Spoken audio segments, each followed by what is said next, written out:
Oh,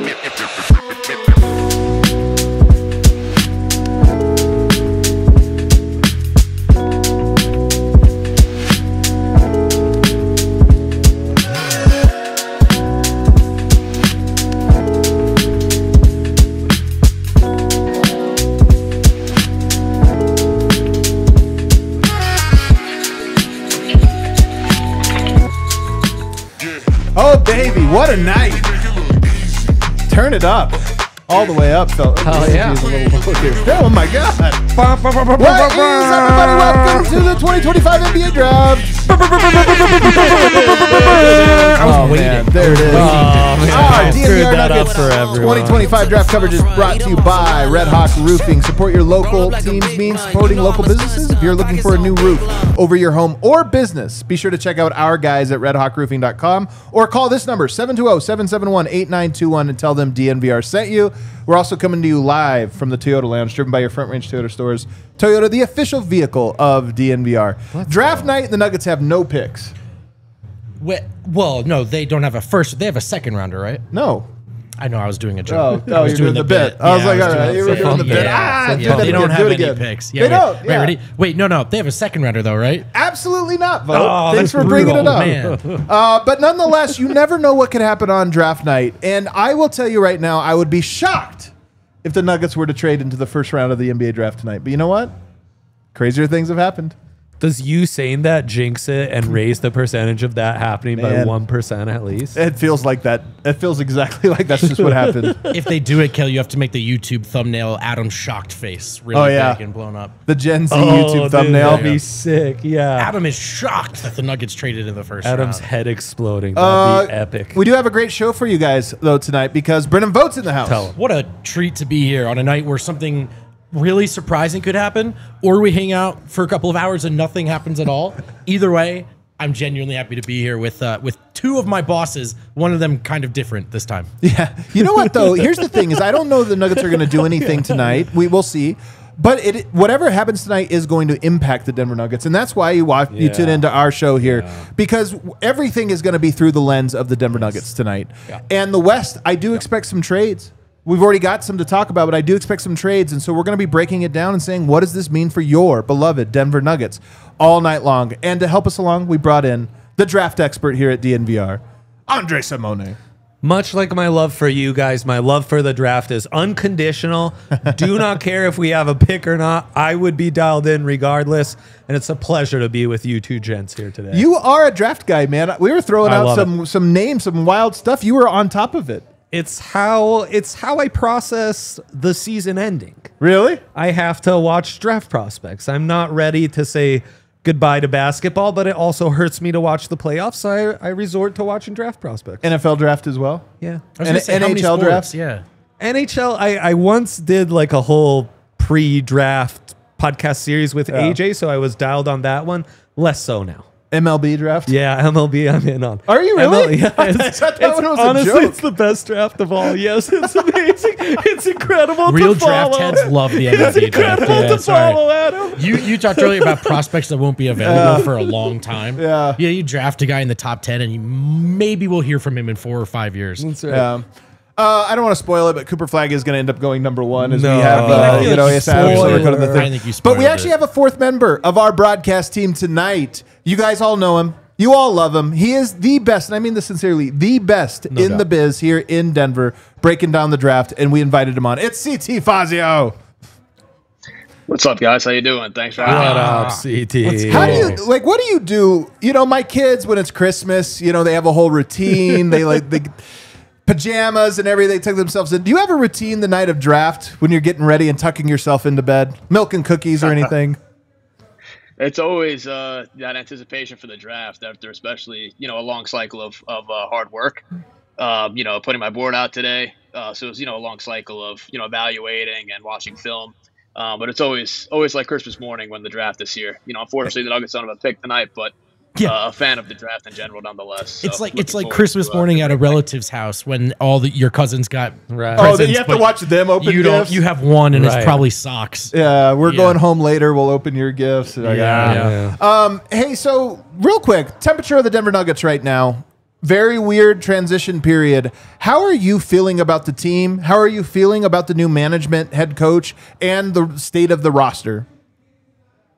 Yeah, I think it's great that they got a fresh start, in the front office and coaching as well. I think some of the issues over the past 2 years kind of had an effect in the locker room as we saw. So I think maybe getting some fresh faces in the building, some fresh perspectives as well, I think is something that's a welcome sight for the team. And I'm feeling good about the team overall still. I think they're a contender still. I think their starting five stacks up with being one of the best in the league still. But I do think the margins and the bench and that 6 through probably 9 spot off the bench needs some amendments. So we'll see maybe if the draft is an avenue for that or in free agency, they have to hit on the margins again. So feeling good, especially at the top, but definitely needs some improvements throughout. And real quick, just to interrupt you, the first pick is in, or are they just on the clock? Did they announce it, or they just said they're on the clock? They're All just right, on then the no, clock. then no They're need. just on Dallas the clock. Mavericks are on the clock. Really no need to break, but just didn't want to miss the pick if it did come in. So here's my question for you, somebody who follows the draft and the evolution year by year, because I think there is an evolution to the players that are coming in. The Nuggets need the margins. And the margins matter, but I think they're to your point, the top line talent's good. I feel like the margins, there are guys that fit on the margins more than ever, whether it's through the draft, free agency. There are players that can just, I need to be the 7th best guy. I need to just not have weaknesses. I think there are players like that, whether it's the draft or second draft. Do you agree with that? Or do you think it's actually harder to find 7th, 8th guys, at the price points Denver is working at than I'm giving it credit for? Yeah, I think, especially in the last couple of years, the Nuggets have tried to target rotation pieces at the end of the first round. I think some of those pieces have hit and some, I'd say, it's taken a bit longer to develop. We're seeing Christian Brown, of course, has been, thrusted into a starting role. And, I think he was more so of an outlier compared to the rest of the selections that were taken. But I definitely think throughout, the draft, there are avenues for players to, contribute immediately or contribute, down the line. But I think in this draft in particular, definitely a way stronger draft than last year's class throughout the board, especially at the top with, Cooper Flagg, being, the best prospect in this class compared to last year.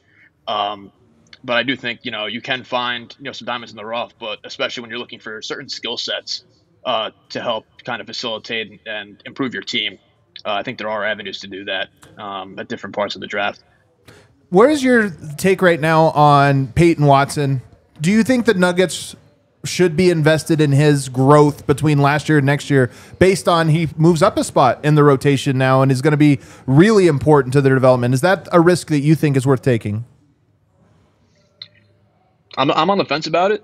I did float out a couple Watson trades on the timeline recently, maybe getting involved in this class. Maybe Peyton, Dario Saric in a swap to get in at 19 for the Nets pick to maybe target Walter Clayton if he's there. I just think the Nuggets need some varying differences in their skill sets. They've targeted a lot of play finishers to surround Jokic, and I think that, especially now seeing how much the defenses have swarmed Jokic, leaving basically anybody else open. I think they need some shot creators in the backcourt, whether they can get that through free agency or they can get that through the draft. I think they do need to take the burden off of Murray and Jokic's shoulders, and Gordon as well to a lesser extent, as far as adding that perimeter creation, to the mix. I just think that they've added a lot of play finishers.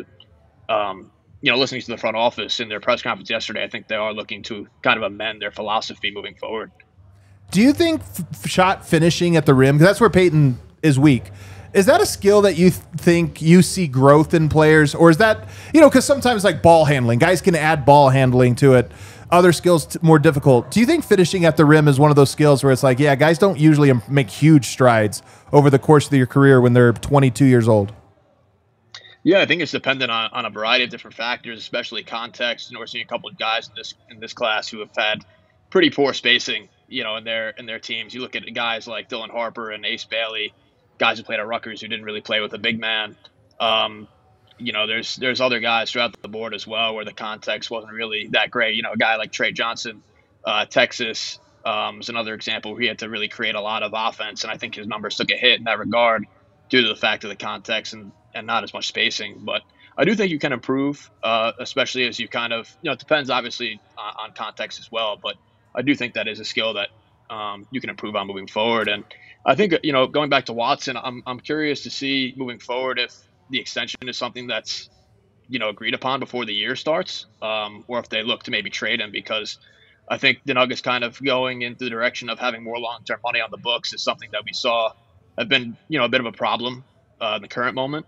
But going forward, we'll see if that maybe hampers things, in the future. But I'm a believer in Peyton, but I do think that the option of trading him is maybe an enticing one if you can get a better rotation player. What do you think, Dre? Do you think finishing is something a player like? Can he become a good finisher next year? I don't know, man. I don't know. I think that's one of those things where, like, by this point, you probably have it a little bit. Like, that was always the Moutier conundrum. Oh, right? Don't bring up Moutier because you're right. Just like but I was thinking about this on the drive in. Like, it's so right. I do more NFL draft stuff, and so much of that outside of quarterback is just like, yeah, we want bigger, badder, stronger guys. Yeah. The rest we can coach. We can at least talk ourselves. Instead, in the NBA, you're really balancing like which of these skills can be taught and which of these skills we kind of need on board to start with to then teach the other things around, And I wonder if finishing's one of those that you more need to come with it. He missed so many, though, that I feel like we're not bad luck, but I look at him and I'm like, he's not going to miss that many dunks next year, will he, Vote? I mean, if you want to look at a guy that actually did show some drastic improvement driving and finishing at the rim, Christian Braun is one of them. Yeah. Christian is a guy who I don't think maybe ever looked as helpless at the rim as Peyton does now. But this was an evolution for him to turn into a monster at the rim the way he has. So I don't expect that from Peyton, but maybe some sort of a leap is feasible all the same. We're going to get to CT's top 5 late first rounders here in a second, because if the Nuggets do make a trade, I expect it to be a late first rounder. Well, can I jump in? Because CT threw out that nugget of like, he wonders if maybe P-Walk could be flipped today in a P-Walk plus Saric deal for Brooklyn, who has 4 picks, right? So Brooklyn's going to be one of those teams when they're starting to creep up on the board. We'll at least think about it. At 19, who would you, if the Nuggets made that move, want them to target there at the end of the top 20, CT? Yeah, it's Walter Clayton, no doubt. Guy he was number 12 on my board today. Just finishing it up, in preparation for the draft today. Guy's a national championship, won a national championship at Florida, just like Christian Braun, at Kansas. Guy who's a nuclear pull-up shooter. And I think the Nuggets just need more dynamism in the backcourt. Aside from Murray, it's like their only shot creator. And we saw that in the playoffs. You took Murray off the floor, the Nuggets completely tanked. And that's just due to the fact that they don't have enough shot creation at the moment. But going back to Clayton, I just think he'll be someone who could really lift the bench unit, which they need. They need a guy in Murray's place who can kind of do a little bit more with the ball in his hands and create a bit for himself and others. And I think Clayton would be a fantastic pick off the bench as a nuclear pull-up shooter, guy who really could split, pick and rolls, and really good transition passer as well. He's got a Jamal Murray game to him, wouldn't you say? A little Jamal Murray to his game? Funny enough that you mentioned that. He actually mentioned that Murray's a guy that he really studies, him and Dame Lillard, as far as guys who are pull-up shooters and could get to their shot, but could really, make some difference in the mid-range as well. But, yeah, I think he would be a fantastic pick if he were, if the Nuggets were to entertain trading into the draft. That would be the guy I'd look and target at.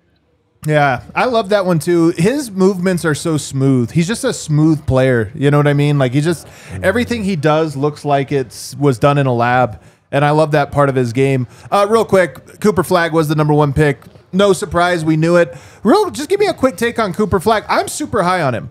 I know some people are mixed. I love Cooper Flagg. We're going to talk about him a little bit later in the show. I think this guy's a stud. What is your take?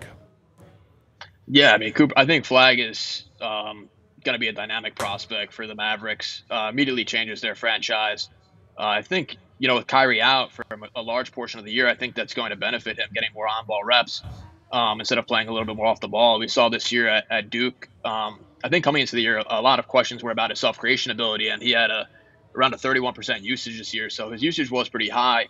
He was playing with a lot of guys who, could dribble the ball, but he was the main, creator for them. But he had the 3rd best freshman box plus minus since 2008, only behind Anthony Davis and Zion Williamson. It's crazy. Which is pretty incredible. Yeah. He averaged 19, 8, and 4 on 48, 39, 84 splits. I just think he has way too many avenues to success. When you look at the defense as well, a guy who's great shot blocker. Averaged about 3 stocks a game. And his defense is going to be something where if the offense doesn't really fully materialize, I think the defense is something you can fall back on. Yeah. Which makes him, that clear-cut number 1 guy in this class for me. Is it possible we're sleeping on the Mavs? I mean, obviously we think they're going to be good, but is it possible that it's like, no, they just added Cooper Flagg. This is an incredible player. Now they're a legitimate threat to come out of the West. I think when Kyrie gets back, for sure, I think they're missing a lot of, perimeter creation at the moment. But they do have, their front court is so many tall players. Look at Derek Lively, Anthony Davis. They just re-signed Gafford to an extension. Right. Najee Marshall had a good year in Kyrie's absence as well. And I just think they have a lot of versatile athletes. Probably lacking a bit too much in the backcourt, but I do think that they could probably, be a difference maker when Kyrie gets back for sure. I think they're definitely going to be a dangerous team. Real quick then, and we're going to let you out of here. We're going to have CT popping on about every 5 picks, but you do have your entire list of your guys from the back half. So Clayton's on there. I like that pick very much. Who else made it? And Cale, do you have the board you can pull up here for CT? Who else is on this list? Yeah, so I had Ryan Kalkbrenner, Cam Jones, Zion James, Adou Thiero, and Javon Small. A lot of older prospects in that mix. If you look at Kalkbrenner, Cam Jones, Zion James, and Small are both upperclassmen, guys who played multiple years in college. So I think they're going to be guys who could be immediate contributors wherever they go. I saw Kalkbrenner play a lot over the past couple of years in person, being in the Big East. Guy who's like 7'3", ridiculous shot blocker. A guy who's just going to be a presence at the rim. Cam Jones as well. I saw a good amount, playing in the Big East too. Really good guard. Good shooter. And Adou Thiero is a guy who I think is going to go pretty high up in the class, probably around like the top 20-ish, I would say. Potential to fall, I do think, but because he did have an injury this year. But freaky athlete as far as a guy who's 6'6", probably the best athlete in the class and one of the better perimeter defenders as well. I actually comped him to a Peyton Watson with ball skills. With ball skills? Okay. Skills, guy who could create off the dribble a bit, and he really is physical. That's the difference as well. He's really a physical and dynamic athlete. And getting to the rim. So those are some guys who I think will be difference makers in the first round for a team. Whether that's drafting in like the mid first round or the end of the first. Well, all right. Well, you've convinced me. These guys I have my eye on. We'll see if the Nuggets do anything. Again, I don't expect it. But those are famous last words. Yeah. CT, we're going to let you go here, but we'll circle back around the 6th pick or so. Sounds good, guys. All right, great stuff. Brother, Thanks so much. CT is the man there. All right, so, some interesting names not on my board, but I kind of like it. I will say this. When he says that Peyton Watson with handles, I think that was Cal's vision for Peyton Watson. Yeah, that's I think correct. he was like, he just needs handles. We'll get him running the pick and roll, and maybe he'll develop them. It's funny to think that a potential path for Peyton Watson is a playmaking kind of guy, a guy who has the ball in his hands and is on the move. Because thus far, he is a guy that isn't entrusted with the ball in his hands in the half-court setting to make choices. And then when he has the ball in his hands in transition, you're almost thinking, please get rid of the ball. So I still see that pathway in terms of his potential for sure. Yeah. But it's just not the player he's been for Denver so far. Real quick, Dylan Harper has been taken now by the San Antonio Spurs with the 2nd pick. We thought that pick might get traded. Yeah. That was the only mystery there. If it wasn't, it was going to be him. That's 3 lead guards now, right? Yeah. With Fox and Steven Castle and Harper, and all those guys need the ball. Yeah. That was the big concern about the Spurs, holding on to that pick. But he is like a pretty good player. The question we were asking is, him, Ace Bailey on Rutgers, 2 really good players, lottery picks, top 5 picks most likely, and yet they sucked. And we kind of were talking before the show that it reminds you a little bit of Ben Simmons at LSU, where it's like, throw that away. It wasn't a good team and all this and that. But sometimes that stuff matters. Yeah. Markelle Fultz came to mind for me. Yeah, Markelle Fultz. I feel like there's a lot of those guys, and they often don't really work out. There are guys, though, that probably break this mold as well. I'm Off sure the top of there's your head, a who are ton some of that these we're struggling to think of. I'm trying to think here, but it is some. I don't know. It is a little something. What can you tell me about his game, though, Dylan Harper's? He's one of B Vote's guys. Oh, that's true. Actually, I should ask you. Yeah, the first thing you need to know about Dylan Harper is that he was born in New Jersey. Oh God, here he played his high school basketball in New Jersey. Okay. And as you guys were just saying, for college, didn't go too far. Rutgers own, Jersey's own, Dylan Harper. So Is Rutgers the Jersey? Was that the College of Jersey? You yeah, know? for sure, man. That's For the sure. school. That's our school. And, Okay. and so shout out Dylan Harper. Shout out a Jersey Northeast guard product. It's fun. Hell yeah. He's a bigger guy. It's about the size at his position. Yeah. He can get downhill. His handle's really good. You know, we've seen some of these bigger, crafty guards kind of trying to work their way into the league. And he's one of them. I think being dominant on ball at the NBA level, some shooting questions, consistency questions. Yep. You know, not like a pull-up jumper guy, but he's great in a pick and roll in terms of the reads he can make and how crafty he is in getting downhill, getting himself to the rim. Just a big, smart player. Size, craft, handle, I think are the key words for Dylan Harper. All right. With San Antonio, though, it is kind of interesting to see what they do this entire summer because there was a lot of talk about them speeding up their timeline. This is the one that would have sped it up the most, and you know, sticking pat at least for now, staying pat. We'll see what other moves they make, but you're not in love with the 3-point guards, ball handlers. It makes I me should say. wonder a little. I think, I mean, Vogt has a nice assessment. I think he's correct. Yeah, he is very New definitely Jersey. Fits that. He fits that mold, right? That is a the fact. big It's a fact. handler creator, and I mean, when those guys pan out, they really pan out, right? Yeah. You know, the Lucas, the Cades of the world, the Hardens, so on and so forth. It must be the hair. I see a little too much Markelle Fultz. I've been scarred by Markelle Fultz, and that You and Eric, mold. man, are hair comp guys. Yeah, it's the way to go. And I don't know. I mean, Castle had such a nice rookie season. They already made that trade for Fox. This kid, as Vogt pointed out, his entire value is him having the ball in his hands. Yeah. Shooting is the question. So he's Right. not an off-ball guy. He's, you know, for a freshman, he's got the kind of dark arts pick and roll stuff down, which is like we were talking with CT, like what can be taught and what maybe should be, Right. like having that at that age is a really valuable skill.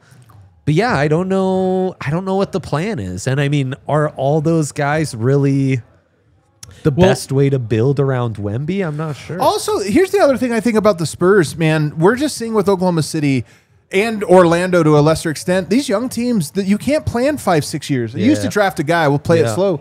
I wonder if the Spurs are, you're looking at this side, we have Wemby for all this time.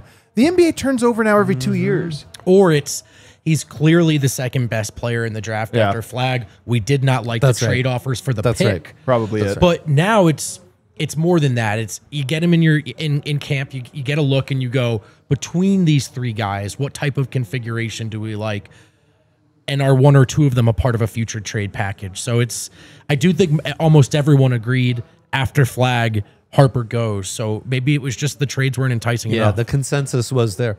But yeah, I mean, is this the way to go? 3 guards that deep shooting is kind of the question for all 3? Probably not long term. I wouldn't say. Probably not long term, so we'll have to wait and see what they do. The 76ers are on the clock right now. We might have, this is where it gets interesting. Everybody knew Flag Harper. Uh-huh. It was like, that was, we knew this 3 Now months the ago. draft begins, Now yes. the draft begins, and now, you know, I expect there to be some motion, some movement, some trades. But before we get to that, Dre, you have some prop bets. Oh, yeah. I wanna get to some prop bets. I love let's be betting on the able draft. to get these out. It is fun to do. So, the consensus mocks had a lot of Trey Johnson going to number 7 to the Pellies. So I got that at plus 600 this morning. It moved Do you to have plus the bets one? 500. The bets one? Oh, there you go. Yeah. Okay. So this was kind of the consensus mock pick. We really need Jeremiah Fears Yeah. to go 5th overall, and then Trey Johnson at 7 feels like a really healthy bet. I don't want to brag here, but I did talk to his agent earlier this week. Mike Miller. Told me he's not going past 5. Now that's agent Yeah, speak, you I know. know, That's agent I know, speak for I know. like they all say that. Yeah. My guy, are you kidding me? He's not Yeah. going past this. But the confidence very strong. So I like your your bet. I believe it. Cayman Malak, number 8, to the Brooklyn Nets at plus 500. It seems like that's kind of where his draft range starts, in that 7-8 range. And 7, I've got Trey Johnson, so give me that value at plus 500 for Malak at 8. Cedric Coward, I want at 10th overall, plus 900. Who knows what the Suns do with this pick? But again, the value felt really nice. Yeah. Liam McNeely is an absolute favorite of mine. We'll get into him later.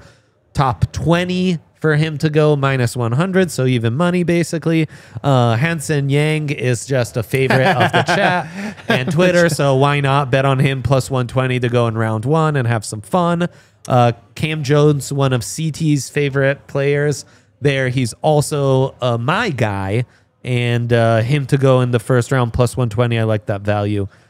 And I'm closing it out with Noah saying the French, forward, who I think could be another riser like we saw last year with the couple French guys cracking the top 10, under 9.5 at plus 165.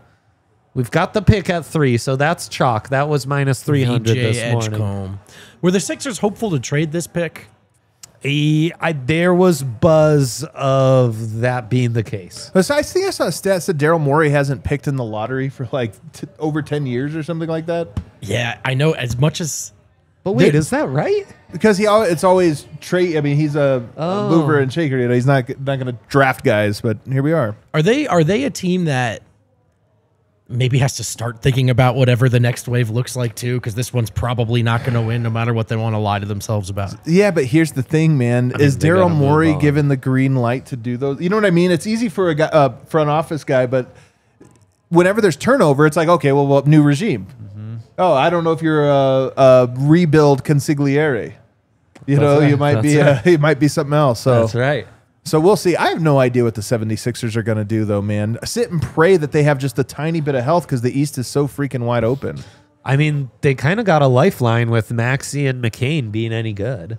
And this third overall pick. Yeah, I don't know if that's a lifeline. If there was ever a time to just click the restart button, now is it. Yeah, they might want to. If they get off to a slow start, I know. Maybe both of those guys, the 100%. Top 2 guys, are for sale. What can you guys tell me about Edgecombe? Nice athlete, super duper star athlete, and kind of checks off all the boxes. He's got good size, he's a willing defender, seems like a good teammate. There's intriguing upside for him on the offensive side. Now the question is, how far can we get into that upside, right? So before the lottery happened, he was the pick that everyone was penciling in for Charlotte because he just felt like the perfect complement to Ball and Brandon Miller. And then the lottery fell out like this. I don't know about the fit with Philly, which is why the thought was this might be a trade, which again could happen in the next 5 minutes that we find out it's actually Philly drafting at 4th pick and I don't think Charlotte moved up or whatever. It's these high upside guys. Sometimes they're the Thompson twins. And you're like, oh my God, these guys have just become phenoms. Yeah, sometimes they just don't add up to the sum of their parts, and the it doesn't work part out. Never comes together enough. Clears the threshold to justify the other stuff. That's exactly or right. to get the most out of the other stuff. Yeah.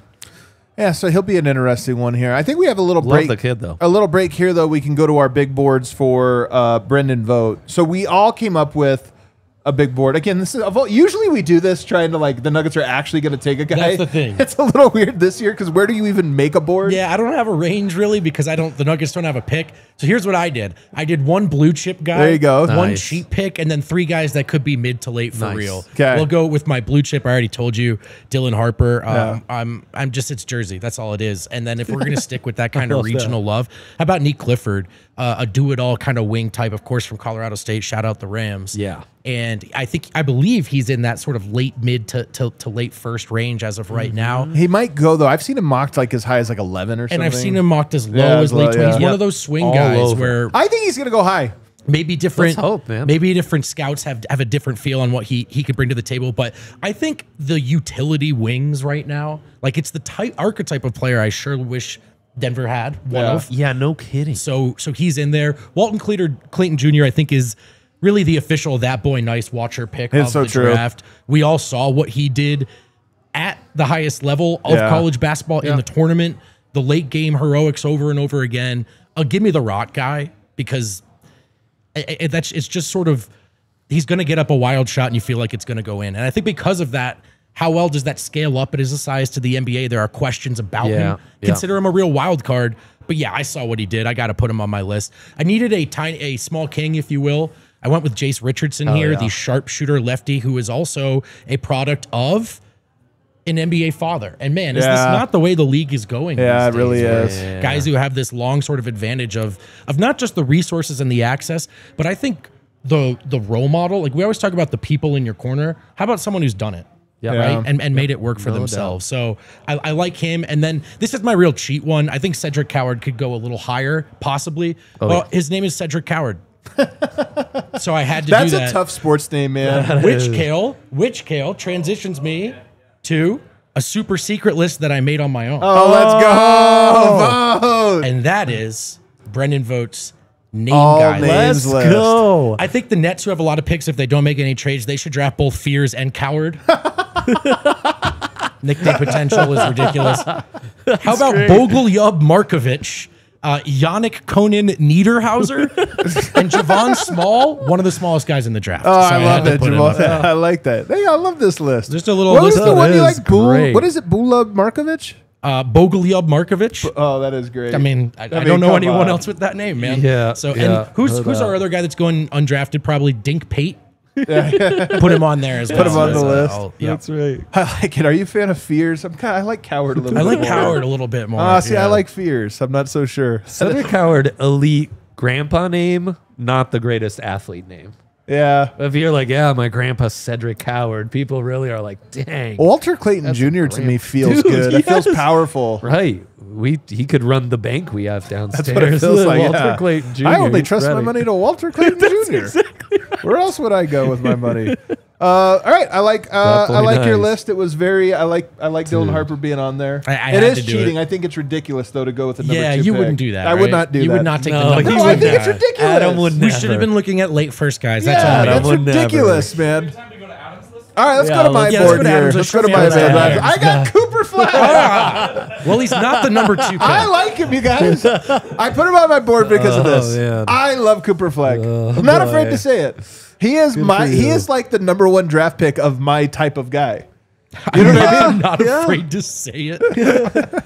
Yeah, high IQ, good defense. Everything though, just kind of good at everything, and then I just Everything think the guy's an merchant. animal, man. Like he Yeah. has an animal nature Yeah. to him. I do like these are not in order, by the way. I didn't put these in order. Adam, Danny who- Wolf, I do love. Come on, of course I'm going to love this dude. Have you guys seen him? Funky as hell. This is more your guy. This is my guy This all is the way. your prototype. Is he actually good? I actually don't think the Yeah, Nuggets should yep, take him. I right, don't know. Very right. risk, but he is good though, man. Doesn't it feel like there's some like Drew Timmy risk? Of course. Are you amazing kidding me? college basketball Yeah. player. We'll see you in the G League. 1,000%. I Yeah. mean, I here's the one thing I think you shouldn't try to draft the next Steph Curry. You shouldn't try to draft the next Nikola Jokic. Great idea. You know what That's I a mean? There's great one of those suggestion. guys, and That's everybody else is like whatever. We do have a pick coming in, but Neat Clifford as well. I mean, what's not to love? I think he's going to be one of those guys that every team wishes they had one of those guys. 1,000. You watch the playoffs. It's like, Yeah. all the conference finalists have like 5 of these guys. I think incredible. in the finals, the Thunder Pacers, each team had 7 Neat dude, Cliffords yes, on their team, I yes. think. Also rebounds the hell out of the ball from guards. I love guard rebounding. Totally. Igor Demon, I like. I think they call it Igor. I think I saw some of these. Oh, I was going to compliment you on nailing the pronunciation. I'm not sure. That's why I kind of went I'm with terrible both. at names. so I don't like this trust guy, me. though. I will say another guy I fear might suck. Because I love all of his again. What is my type? Guys who have vision, they can pass. His passing is unbelievable. he's awesome. If you pressure him full court, can he dribble around you? Probably not. That's a little bit of a concern. He's the one who's Damn. 6'9" in shoes, right? Yeah, 6'9". Yeah. I mean, that's pretty big for a guard. I know. He's You know. massive. And when I was comping him, I'm like Franz Wagner. Oh, And then Walter Sign me Clayton, up. I do love Walter Clayton, man. I think that guy is incredible. So I see the vision with him. So those are my guys. We do have a new pick that is in though. let's go. Con Kniffle. Oh, Con At Kniffle to 4. Charlotte. To Charlotte, man, I don't love him there. What Yeah, a I- weird situation Charlotte is. I know. Ball, Brandon Miller, Sengun was it last year? Who? No. What do you mean? Who was their first their like top 10 pick was the Tijani Saloon, right? The Oh, French you kid? said Shingun. Oh, I'm that's so why I was sorry. like, what are I'm we so- doing here? I was Yeah, like, no, I'm kind of name Salon. blind. You guys got Yeah. and now Khan added to the mix. I'm not sure. I will say Legs likes this guy a lot. I It's a Legler think pick right here. as whatever it's high worth. a floor as, I mean, outside of the consensus top 2 guys, I thought he was the safest guy because you start to talk yourself into Jeremiah Fears and Trey Johnson And it's like, oh man, why do people have Con Knipple ahead of them? And then you look into Con Knipple and it's like, oh, because all the things those other guys hypothetically do, Con Knipple already does. Yeah. Like he kind of reminds me of Reed Shepherd in some ways last year, you know, where it's like the dude just checks off every box, you know? Yeah. He already has that secondary playmaking. The shooting is insane. 40% 3-point shooter, 91% free throw shooter. Good rebounder, showed some good physicality. So it's like, and he's got the movement shooting. And like the other guys only have the movement shooting and you're kind of talking yourself into the rest. This guy brings everything else already. Had a really impressive season at Duke. But yeah, I don't know. Is he the fourth best team on fourth best starter on a contender? That's more like where's the ceiling? Because the floor's high, but where's the ceiling? And maybe the swing skill is the pick and roll upside. He's not. No. As you mentioned, shooting is the headline. Yes. And all kinds of shooting, not just catch and shoot, including movement.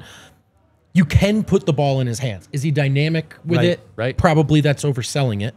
But he made some plays. We got a moth. That's going to be fun for the show. We have a moth. That's brand new. Have we had kind this of before? a like blessing? Walter Clayton may be coming to Denver. Nick Clifford is on his way. I don't know. That moth is there any culture that puts moths on it such a pedestal? Good omen or bad omen? But can he? The can fellas say bad omen. Can he be a creator with the ball in his hands and pick and roll, and then obviously like the defensive stuff, athleticism stuff, not to be boxing him into any sort of stereotypes. Nope. But that's the knock. But those are indeed the knocks on Con Knipple. Though I guess he surprised people at the combine. Like I thought the combine testing was better than people expected, so maybe that alleviates some of the athleticism. He does concerns. have a little bit of Christian Brown in him, in that he has now on screen. We're learning 4 brothers that all look just like different sizes of him. It's almost like I'm looking at the evolution of him. Also, honestly, I don't think I've ever seen a face that is more indicative of he's a future NBA GM. Like in 40 years, that guy's running a front office, or I will streak down Koufax. You can clip that. Boys. It also feels like the pronunciation of their last name was pretty avoidable. Knipple. And you look at that last name, you go, how are you getting nipple from that? How think your all name team didn't include Con Knipple? I know. It didn't include. It wasn't spelled on the nose enough. Casper Jakovicius. We've got some good ones. We do have a good little ones. bit of a break here before our next pick, so we're going to take our first commercial break, first of 2 commercial Yes, good breaks call, here good on call. this show. But we will be back with the 5th pick as well as Andre's board. We haven't got to his big board. Hell yeah. And then we're going to talk about the trades that have already happened and how they affect the Nuggets here on the other side. First up, First Bank. Whether on the road or at home or somewhere in between, First Bank makes banking easy, convenient, and secure.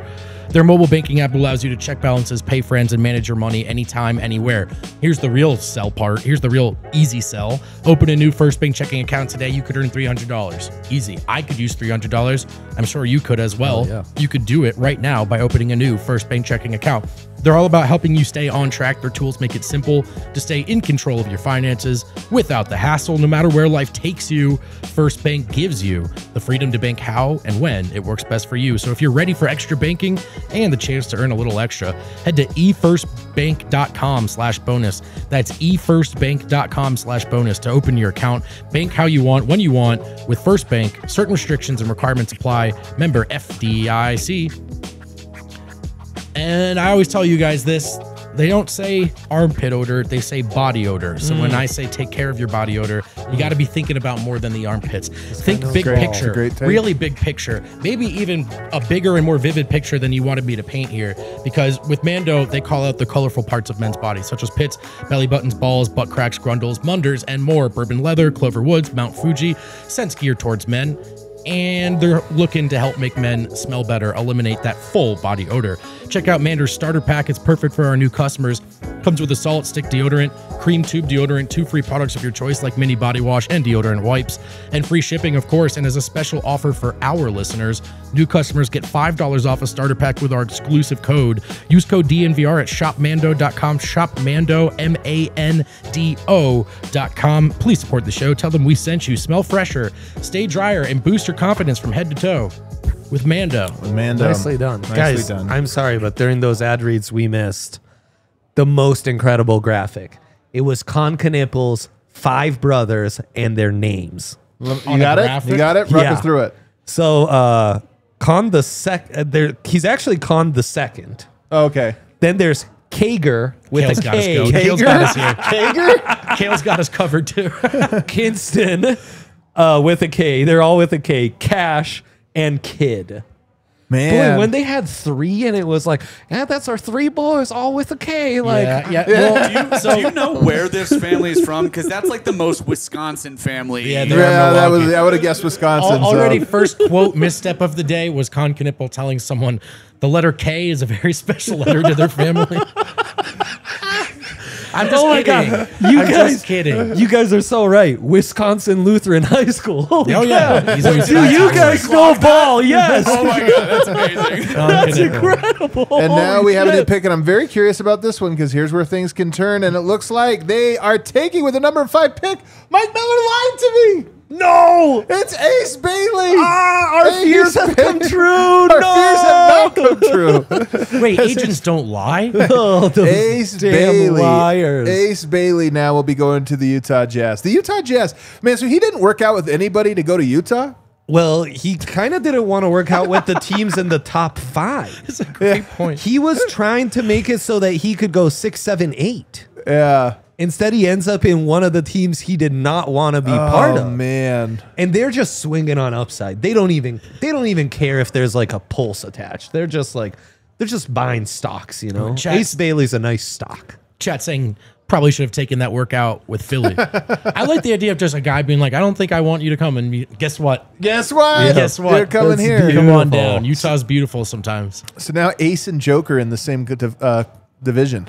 So Whoa. Ace Bailey, can we call him confidently the chucker of this draft class? No, there's one worse, I thought. But Oh, is there? Yeah. Well, look, Ace Bailey is a hooper's hooper. He loves Kevin Durant. He's 6'10". He feels like there are no bad shots for him. The efficiency numbers would actually tell a different story, that Right. there are some bad shots for him. Right. So, but obviously, tough shot making is an important skill at the next level, especially in the playoffs. Sometimes it's about, we know what your best defense looks like. I'm going to hit this shot anyway. He has that type of mentality, that type of confidence. But there's a lot of area for improvement in terms of the finishing, the shot selection, ultimately. And he's not much of a passer, despite wanting the ball in his hands a lot. You mentioned Rutgers struggling a bit. Personally, I think maybe Ace Bailey as a fit was part of that. He's taking the brunt of the blame. I don't think Harper is taking much of it. But Dre, a lot of upside all the same, right? Is that a fair description, would you say? Yeah, I mean it's that mold, it's that prototype. You've got a guy who's 6'9", 6'10" plus with shoes, who can shoot it, handle it, be a go-to scorer, and yeah, you start having visions of Kevin Durant, who's who you brought up in the first sentence of the breakdown. Mike is another great example, right? Like healthy Mike he's like a basketball Udonis. There's a reason Paul George is like revered by certain sections because they're just like, those guys are super fun to watch, and when they work out, boy do they really pan out. But he is entirely hypothetical right now. Yeah. And that's what's weird about this draft. It's got these, this one can't miss guy at the top, a consensus second, and this range of the draft is like heavy hypothetical. Yeah. And I think, as far as like the things the Jazz could have done to scare me the most as a Nuggets fan, this was probably the best outcome. This scares me the least, right? Well, he wanted, I thought, because he wanted his own team. They didn't want him to go to some player where he wasn't going to be. And Utah could be that. I mean, what does Utah be really that. have going on right now? Lots of opportunities, The dominant on-ball guys at Utah are Sexton. Yeah. right? I mean, I'm trying to think. I mean, like, you have guys like Markkanen that are high profile, but an off-ball threat, a good shooter. Yeah, I mean, maybe there's room to just... Utah's a weird team in that they seem committed to sort of rebuild, that they're also kind of stubborn about with the trades they don't make. Yeah. I'm not really sure what direction Utah's headed in, but I mean, this is just... he fell to 5. He's talented. Let's take the swing, right? Yeah. I'm a smidge surprised no trades yet in the top 5. I'm a little surprised too, to be honest. It's been a little bit slow, out the gate here. Now that we have a little break, though, why don't we round out our own personal Our Guys board here? We haven't done yours yet, have we? Yeah, let's do it. All right, Andre. Little overlap here, but I'm all in on Igor. That's Really? It's a prototype I have a hard time not I love a passer. like loving. I love a guy with vision, an man. Oversized passer, creator. Yeah, I mean, the concerns are real. Like, the concerns are, you pressure him on ball, can he dribble past you? You contest his shot, can he make it? The answer has kind of been mixed. They're so calling him a far. 6'9" Pickett. That's what they're saying. Hearing that left and right. Ouch, Yeah. ouch, ouch, ouch, ouch. But We love him. We love him. That's right. Former Real Madrid, like, high-end prospect who comes to college to get that bag at BYU, and a mixed result, maybe not the most efficient, but the upside's easy to see. He's a guy who apparently was lights out in workouts, and I think will surprise and go pretty high. Derek Queen's another guy. I do love Just Derek so Queen. fun. DMV. Can't believe he didn't make your list. Dairy Queen? Derek Queen. Oh, Derek Queen. Yeah, he could have been up there. You're right. You say it DMV fast. kid, boys. Oh man, we know it. So Baltimore, right? yes, yeah. there's a Pelicans connection where I guess the Pelicans GM is from the DMV and his son was on the Maryland staff. Oh, wow. So could be penciled in at 7, though he's that is not supposed to go there. he's a chubby 4. Like, if Yeah. I have Zion Williamson, I'm not in on more chubby 4s. Would you be? I like I Derek will, you know, Queen, with so all I respect like to Derek him, Queen, yeah. but IQ, Hooper. Yeah. The questions are like, could he work harder? Could he get in better shape? At 19, I'm okay to be like, you know what? He'll figure it out. Yeah. And he is the second Montverde high school teammate of Cooper Flag to make my list. Derek Queen is the first. Liam McNeely is the second. Had a rough freshman season at UConn where maybe he was asked to do a little more on ball, but this guy is a straight shooter. When I watched him in high school, I was like, wow, he's going to be a consensus top 5 kid, like easy peasy. UConn, it was a little disappointing. The shooting numbers were concerning. I think it's just a bad freshman year.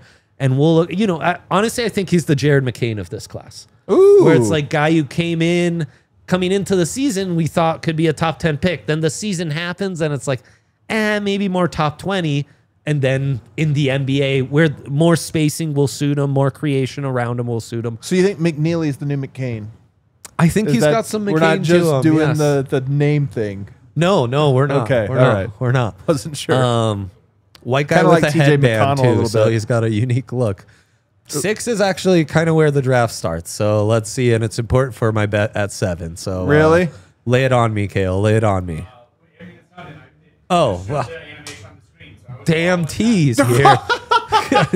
That was I thought almost. our roll pump fake. here. This is our 4th pump fake of the trap show. It Kale, we're sounded messing really with you, man. smooth. We're messing with It you. We love sounded you, really Kale. We smooth. love you, Kale. You make this show. So I'll be interested to ask CT, who we will hear from again shortly, I believe here, Yeah, right? That's right. Is I guess if you had to find a reach so far, it's not a reach, but I guess Knippo going 4 is the closest thing to maybe I mean not a reach, but not quite chalk. But you know, CT on his board had Con 6th. All right, Okay. so there you go. Ace he had 10th. Okay. And right. VJ he had 9th. Yeah, wow, I love it. I love his own a man with his own board. In fact, let's bring him back in. Let's welcome back in CT Fazio. We're reminded real quickly that we are sponsored by Red Hawk Roofing. You guys, yeah. if you need a roof over your home or business, make sure you call them 720-771-8921. And let's bring him back in. I want to hear what he.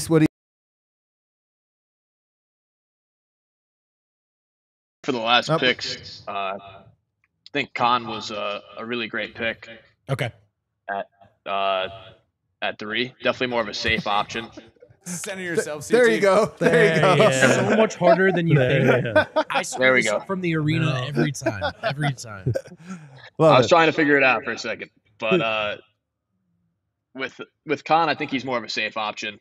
Okay. Highly efficient this year at Duke, being the second option to Cooper Flag. Really efficient shooter. I think a guy who's just low mistake, high feel for the game. I think he's honestly going to help out Charlotte a lot. They just need some players who I think are more safe options than going for the high upside guys. Rose, to answer your question, real quick, CT, Trey Johnson just got taken by Washington with the number 6 Wow. pick. Was this what you needed? No, we needed Trey Johnson to be alive for the 7th pick. Oh, no. This one's sorry. not good. We hate How do to you feel see it. about Trey Johnson? I really like Trey Johnson. I had him at 4 on my board. Okay. Best shooter in the class, in my opinion. A guy who got up around 7 threes a game. 6'6", 23 and 3 on 43, 40, 87. I think he's an underrated playmaker, especially as an interior passer, but he was a guy who just had a ton of usage this year.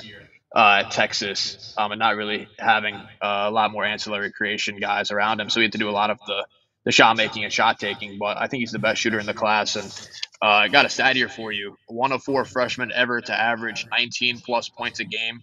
83, it made 83s and 38% from three, and a 112 offensive rating. Can you guess the three players in the last couple drafts? In the last couple of drafts? Yep. He's one of four. Okay, so One of it was them, 19 one of points. them's a Nugget. One of them is a Nugget. As a freshman, you said? Jamal Murray. Yes. Oh, Both that's got a one. good one. It's got to be Jamal. Yeah. Man, Another the other- Kentucky guy. Another Kentucky guy, huh? Devin Booker? It- No. He wasn't Little 19 less. points. Malik Monk. Malik Monk. Oh, yeah, that makes man. sense. And then the last one is D'Angelo Russell. D'Angelo Wow. Russell. All right, let's drop off a little there at the end. So okay. Yeah, so Trey Johnson, I mean, elite shooter, but also another Hooper's Hooper, right? Like deep bag, self-creator, can just go and get you one out of the mud. Is that a fair description?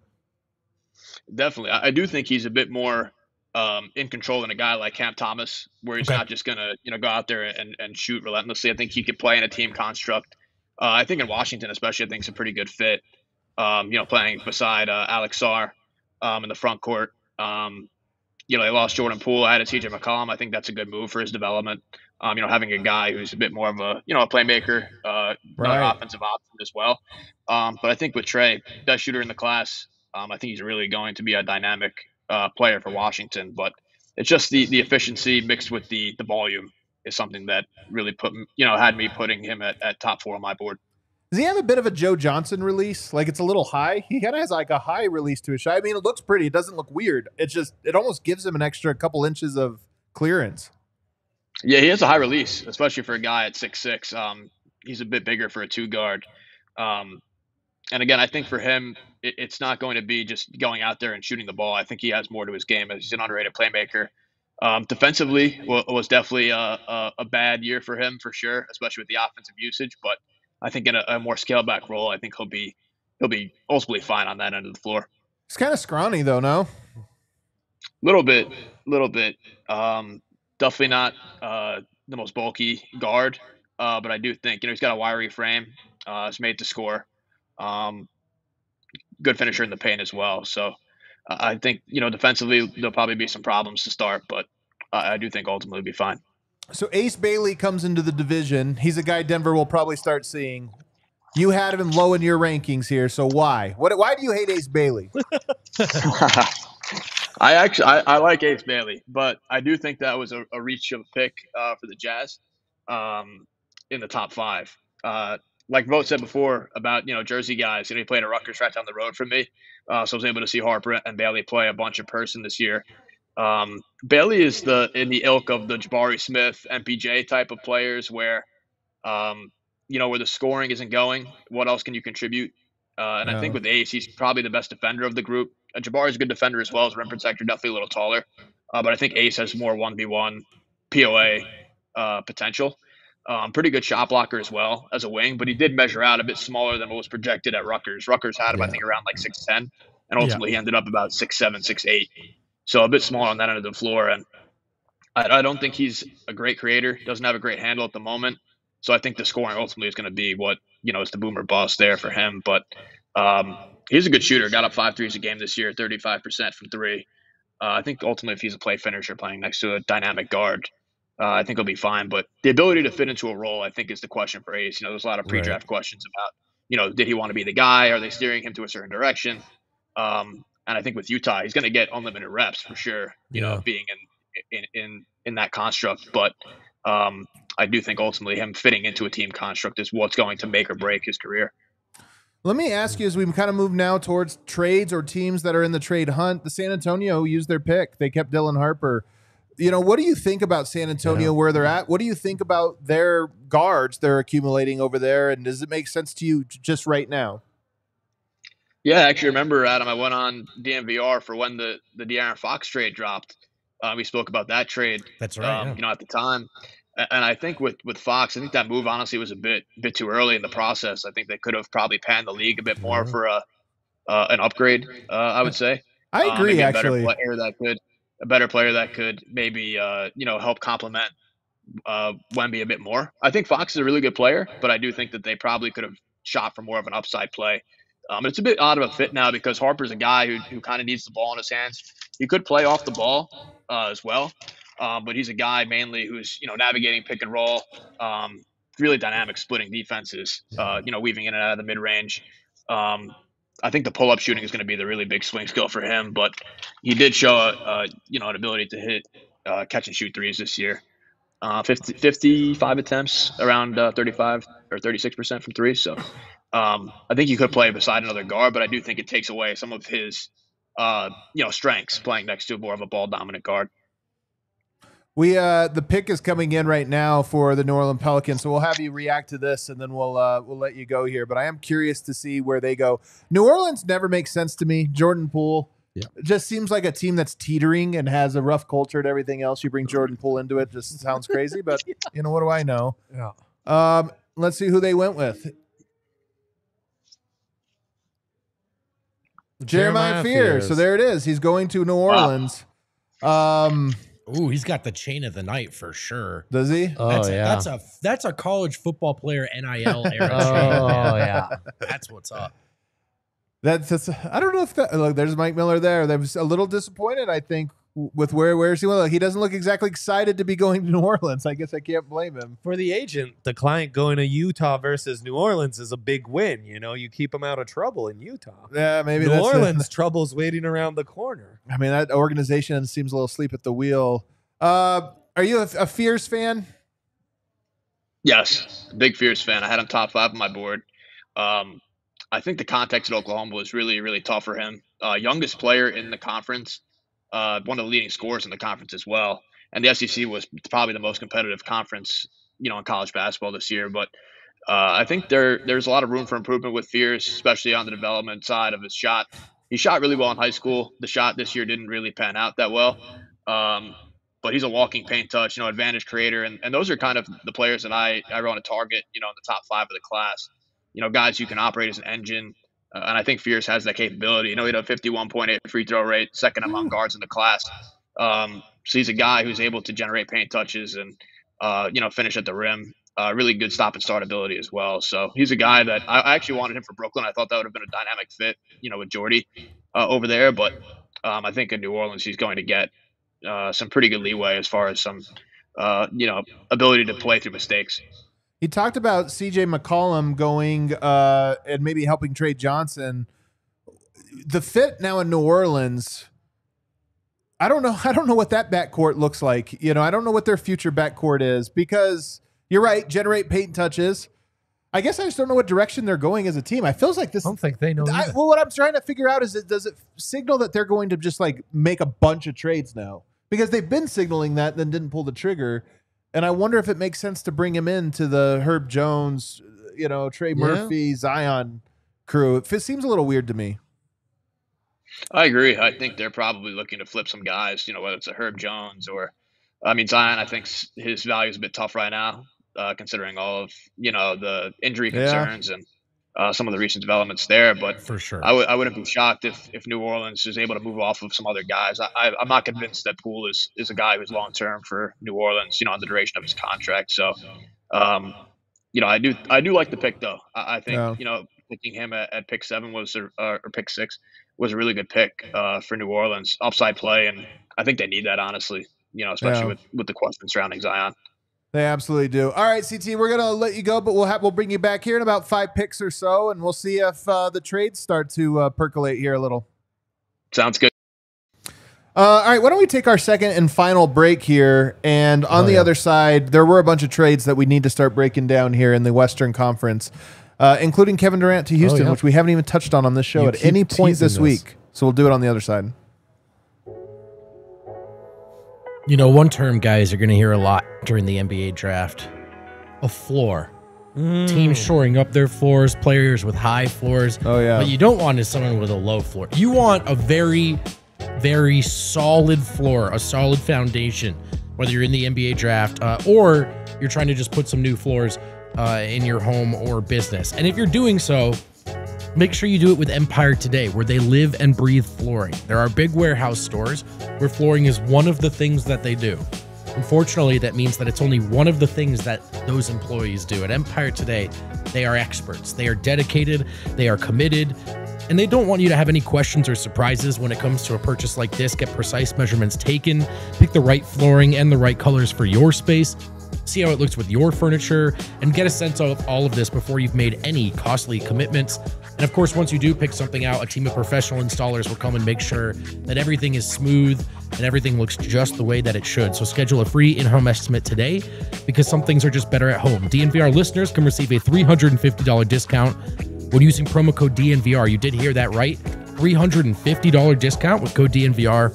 Restrictions apply. Visit EmpireToday/DNVR for full details. And I got to do a second read. I looked at you like I was done. I looked at you, I was done. Shout out Red Hawk Roofing. Their name is all over this show today. Their name's all over town. It's on Nuggets broadcast. It's on TV. It's on YouTube. If you're familiar with this program, then by now you're certainly familiar with Denver's best roofers.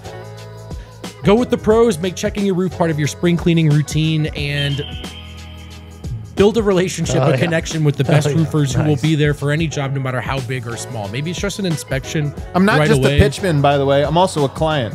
So Adam knows. Tell you firsthand. Adam man. knows that the initial job could turn into a long-lasting relationship, and it's the best roofers in town. Quality materials, decades of experience, quick response time, the best estimators and contractors in town, free no-obligation roof and property inspections, free in-depth photo reports for all inspections. Supporting your local teams also means supporting local businesses like Red Hawk Roofing. If you're looking for a new roof over your home or business, be sure to check out Red Hawk Roofing at redhawkroofing.com or call 720-771-8921. Tell them DNVR sent you. Alrighty, we are back here on the show. We have our big board we can go to. The pick is in Brooklyn, but we can go to our big board here, KL. What do we got? What are we looking at? Best player available. Pretty chalk so far, fellas. Pretty chalk so far. The entire top 7. So, just really depending on whose big board you're looking at, it's just about the order here, maybe with Ace and Con. By the way, there is a great draft guide and big board up at thednvr.com right now for all networks in all city. Thanks to our guys Derek Bodner and Gottlieb as well, of course, who have crushed this. So Derek Queen, the next guy up. Queen has drawn some Jokic comps, guys, depending on who you talk to. Right, Adam? Right, Adam? Right, Adam? I don't know about the Jokic comps. I like but the Sengun comps more. yeah, I think those are better for sure. It would be funny if we never comp anyone to Jokic, but we always comp him to the Jokic acolytes. He reminds me a lot of Sabonis. Yeah, that's right. He's got a lot of Olynyk in his game. Yeah, Jokic is a bit much, but well, listen, Colorado fans, you know him as the fellow who maybe possibly traveled, and certainly all the same. Yep. Sent the Randall's Oh packet. man, That's you're right. right. We Yeah, actually that's hate right. him. Oh, that was a Yeah, we're kind of heartbreaker. not big Cedric or Derek Queen guys here on the show, I should say. No. Yeah, that was No, a tough we're one. not. Let's start talking about some of these trades, though, fellas, that happened here over the weekend. Actually, the pick is being announced right now. I don't know if you guys have seen it. Igor Demon. Igor, our guy, Dre. Let's me and go. you. To Brooklyn. Go. To Brooklyn. Let's see That's if it's the actually true, because first this is coming from maybe Michael Scotto. Mini So. surprise. A shout out to Michael. Yep. Wow. I do like this guy, man. Yep. And they have all these picks, and Yep. this was the first one they used. Very interesting. I do like this guy, though. Go ahead. He was one of your guys. Go off. Oh, I thought you were loading up for No, something. I was clearing my throat. I apologize. Though it can sound like the same I mean, thing. I have this belief about seeing the court is like, it's just, you can't, it in some ways can't be taught. And the guy really has great touch on his passes. Yeah. He can throw every type of pass. It's funny they said he looked great in workouts, because that would be my fear about him, is he seems like a guy who has all of the skill to be this great point guard. Yep. But can he handle that skill? Does it translate when the pressure's up? I don't know. But nonetheless, I love the guy, and you surround him with some talent. I actually am excited to kind of watch him play. Yeah. Looks and like he's it's 11 years old. A nice swing for Brooklyn, who's kind of at this point. Like, I think right now, if you're not in on Derek Queen, maybe the next best up was Malak, and I don't know if you'd go what's that going to do to you for when you're Brooklyn, just have a good defensive center that you got to develop, like the Derek Lively of this draft class. I don't know that makes sense for Brooklyn. Take a swing like this on a guy who does have that passing, who maybe even if it's a 5% chance, there is a scenario where he could be a guy that's really the driving engine of your offense, you know. Although interesting to make I guess what you could argue a reach, or certainly not the chalk move of the night so far. When you have so many draft picks, I mean, clearly they really like this guy. I mean, look, jumbo guard, right? 6'8" without shoes, maybe around 6'9" out there on the court. That's big, man, and he's the best passer in this draft class probably. But he's not like Jeremiah Fears has that really great combination of a guy who can go get you a bucket and make some plays as a lead guard. There are some questions here about Igor with going and getting a bucket with the shooting and all of that, but it's a fun player, it's a funky player, and a chance to be a unique one in this draft class. He is a tough autocorrect name, though.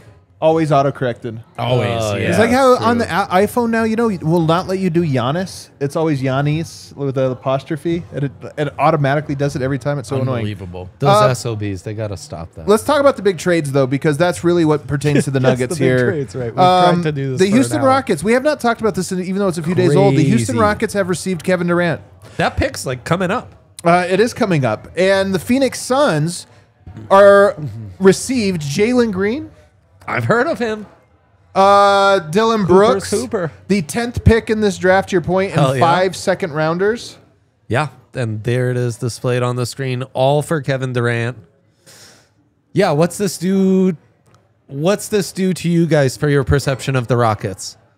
More scared than you were last year, I assume? Yeah, I mean, I think there was a version of a KD trade where if they overpaid for it, I would have been ready to brand it the wrong move. Yeah. For sure. But they didn't overpay for him, did they? And that's the thing. No. I think ultimately their camp and Kevin Durant's camp as well. Rich Kleiman did a good job of negotiating this down, scaring off other teams. Ultimately, I think for this, what you're giving up, it's a no-brainer because I don't think they gave up on their vision for who they are. Don't know if they accelerated their timeline really. If anything, they opened up playing time for some other guys like Whitmore and Shepard. So, I mean, I don't think KD is you traded for him and now you're going to win a title the way some people once did. But for that price, I think it's a no-brainer. Yeah, It's also a baby, 19 years old. He looks like it. I mean, he looks like a guy that is going to look different in 3-4 years. So. Oh, you're talking Demon. Yeah. You Sorry. just switched up on us. We're talking Houston. Oh, sorry. I had it. They were. It's all right. It happens. You're good. Jesus, it's a nice you're right. consolidation of assets. And you It get happens. away with getting KD without giving up Reed Shepard, without giving up Thompson, without giving up Jabari Smith, right? So that's kind of nice. Yeah. It's very nice. Are you in on this? The KD trade? It makes you more scared Here's of the my thing on KD. Yes, it does, because I do think that the Rockets were not scary. And he does give them like this. They have depth. They were able to keep all those guys, including Cam Whitmore somehow. Yep. But I do have this feeling about it's so hard to make it through. I think one of the things teams have to think about now in the NBA that they didn't have to think about in years past as much is that it's really hard physically to make it through 4 rounds of the playoffs. We just saw this entire playoffs was about teams falling apart. Yep. And it was like, well, they bit the dust because the guy got injured here or there. Yeah. And I just look at it and I go, do I really buy Kevin Durant at this age to be able to go 82 games, probably not, maybe 60 games, but they have the depth to survive that. Yeah. But then in the playoffs, he's so important to what they do. Is he going to be able to do this in the 3rd and 4th rounds of the playoffs? I know. It's a good question. I doubt it. I would bet again. It's not even. Good question. That's a question for everybody. But me personally, I would say I doubt Kevin Durant's ability to do that. I would agree. I agree with that, which is why I sort of felt the same way that I was just articulating. Like there was a lesson to learn from what Phoenix did, trading in a really healthy ecosystem for that. And I think even all these years later, it would have been increasingly unwise to do so, but they just didn't. Like they found a way to make Kevin Durant a flyer, honestly, all things considered, with compared to what their Godfather offer looks like. So from that standpoint, I think it's a wise move, but I'm not penciling them into the finals. I will pencil them into tier 1 in the West, and not everybody will. But to me, they do vault up now. I look at OKC and I look at Houston, and I say those teams on paper. To me, going into next year at this very moment, things are going to change. At this very moment, they look like teams that I would expect to win a lot of games. Yeah. And the thing is, because they didn't have to give up that many assets, they have more trades in them if they need. Exactly. They get to the deadline and determine. 1,000%. There's a lot of guys they could kind of pack there. So I look at this, more than anything, I'm just pissed that the West keeps getting better. Oh, the West today is getting way better. So they're the scariest of the 3 Texas teams to you. because Dallas, San Antonio, they're all Dallas getting scares better. me. Dallas scares me a lot. The Kyrie hang-up's enough. I The think. Kyrie hang-up It's huge. is enough. Well, not to mention AD. How much can you trust AD's health on top of Kyrie? Yeah. That hang up is a lot, but I just look at their size in the front court. I'm like, that to me, Jokic is everything to Denver, and he struggled a man. little bit, although was by far the best player. Now that we go through the playoffs are over, by far the best player against the Oklahoma City Thunder. Did you guys see the stat about Yes. 35-point games against Oklahoma City? He had 3 of them in the regular season, the rest of the NBA 2. Yeah. He had 2 of them in the playoffs, the rest of the NBA had 0. Ridiculous. And everyone's like, 240-game points against them in the playoffs, and no one in the regular season or playoffs Or other playoffs. than Jokic did that. And everybody was like, he shot poorly, he shot inefficiently. You're like, guys, that was actually by far the most efficient player we saw against that defense. But it is the formula, and that's why Dallas is there. But yes, I do think it's Houston just because of the amount of players they have. They have a lot of players, man. They have a lot of players. My other thing about Kevin Durant, the subtext to me saying I don't know if he'll make it. This sounds like a hot take. I sound like Kendrick Perkins saying this. I just don't know if I count on Kevin Durant to be this like force multiplier that most great players are. And so part of me just wonders if there's a weirdness of, is he actually going to make them better? Or is it going to get in some ways in hand, one hand out the other? I know it sounds like a hot take, but it's how I feel about him. I mean, Durant's a guy who, as far as proven 1A, maybe the most fascinating person to look at ever. Because is he a proven 1A?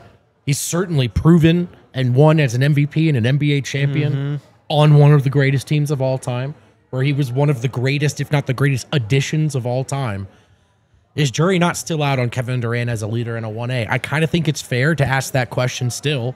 All the same, I think Houston did some good business here.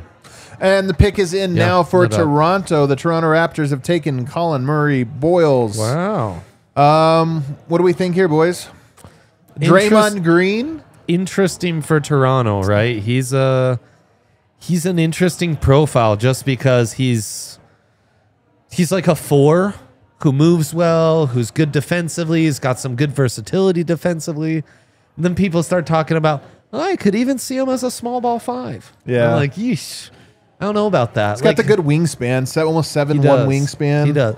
I mean, it's another like kind of gritty athlete that Toronto's adding in hopes that we can unearth a little more offensive upside than maybe other teams saw coming in. But like, can your franchise be built on just Scotty Barnes, Right. Just an army of Scotty Barnes. This really does feel like such a Raptors pick, man. They're just the most unique bodies and types of players in the league they can add. Yeah, I mean, Draymond kind of inspired everyone to look at tweener, undersized, elite defender 4-5s a little differently. I just think you have to be so good for that to actually manifest, For sure. It's still ultimately a vertically challenged guy that you're looking at in terms of the defensive sort of versatility and how strong he could be in playing up and all of that. Don't know if he passes just the sort of name check right off the bat. Yep. Colin Murray Boyles. Could that be an NBA player name? I don't know. We're getting a lot of point. hyphenated names lately. So That is true. Hyphen is back. Rondé Hollis Jefferson. Boyles feels tough, but Murray works. All right, Yeah. jury's out. Jury's out. Well, and then, I mean, he's got this safer package, but then also as a freshman was averaging like 16 points in the SEC, So I don't want to undersell what he brings to the table, but he's one of those weird scouting reports to read where it's like, oh, I like the pros, and then you get to the cons and it's like, woof. Right. Those cons, boy, not exactly my type of guy usually, but I mean, for him to go top 10, though, good for him. Man, the Raptors are a weird team. They are such a weird Weird. team, man. They're all the same height. By the way, CT just DM'd. He said it's totally my type of player, which I agree. Ooh, I like all the right. type of bigs that have like funky skill sets. A smart, big, good passer. Smart, and just like funky skill Yeah. sets. Usually it's like a big man. You're thinking, post score, rebound, this or that. I like guys that have some like weird skills. Let's move on to the other trade that happened. The Portland Trailblazers acquired Drew Holiday, while the Boston Celtics tore down their rosters. I saw that. But received Anthony Simons and 2 second-round picks. I'm going to be honest. I love this for the Portland Trailblazers. I know it sounds a little weird. They were really good in the back half, especially the back third of the season. They looked like they actually had something cooking. And Drew Holiday is the type of player you bring in to get them to the next level. Do I think they're like a threat in the playoffs? No. But I do look at it and say, did Portland get better? Yes, I think Portland got better. Even if you like Anthony Simons, he was the guy that didn't quite fit where they were going. And so I look at this vote and I'm kind of like, damn, man, the West doesn't have that many teams that suck. The Portland was already flirting with being kind of good. Yeah. They were for sure the best not good team. Is that a fair way to put it? I think they're now kind of pretty good. they're now kind of pretty good. And here's the thing, that everyone goes, well, I don't want to see him in the playoffs. Okay, but you see him in the regular season. And, for a team like Denver that already is, well, if we play the young guys too much, we'll be in the play-in. These are games that are just that much harder to win now. So, it's a weird move for Portland. Sometimes there are moves that inch your winning culture forward. Does that make sense? Yeah. So does Drew make the Trailblazers a contender? No. But if Portland has decided they like their young pieces and they want winning to be a part of what they do, you bring in a smart vet, a really well-liked vet, I should say, and he pushes the winning culture forward. No, later that's good. Yeah, could he be there like Millsap? That is exactly what I was thinking. Yeah. Even if the Blazers aren't quite there. Yeah, like not all these I love signings that. are. Yeah, sometimes winning culture has to take a step forward, and maybe that's what they were doing there. On the flip side, guys, Dude, you could it argue seems like such a good trade. Like, a contender couldn't get in on this price for Drew? Like, Drew has tailed off a little bit. I will say this. Simons that valuable? And there's the 3 years. Here's why I also love it for Portland is, and shout out to Kevin O'Connor for this take. I think he's right. You get him now and get the guys, bring him up, be a good vet, speed along the process. You might get him another year where he's just useful, but now your team's better. Right. And then he's an expiring contract that you need at the point. So it's almost like he's going to check all 3 years. He has value to them, even if he gets traded. for sure. And then on the other side, guys, here's your chance. No, Zoom in listen, close up.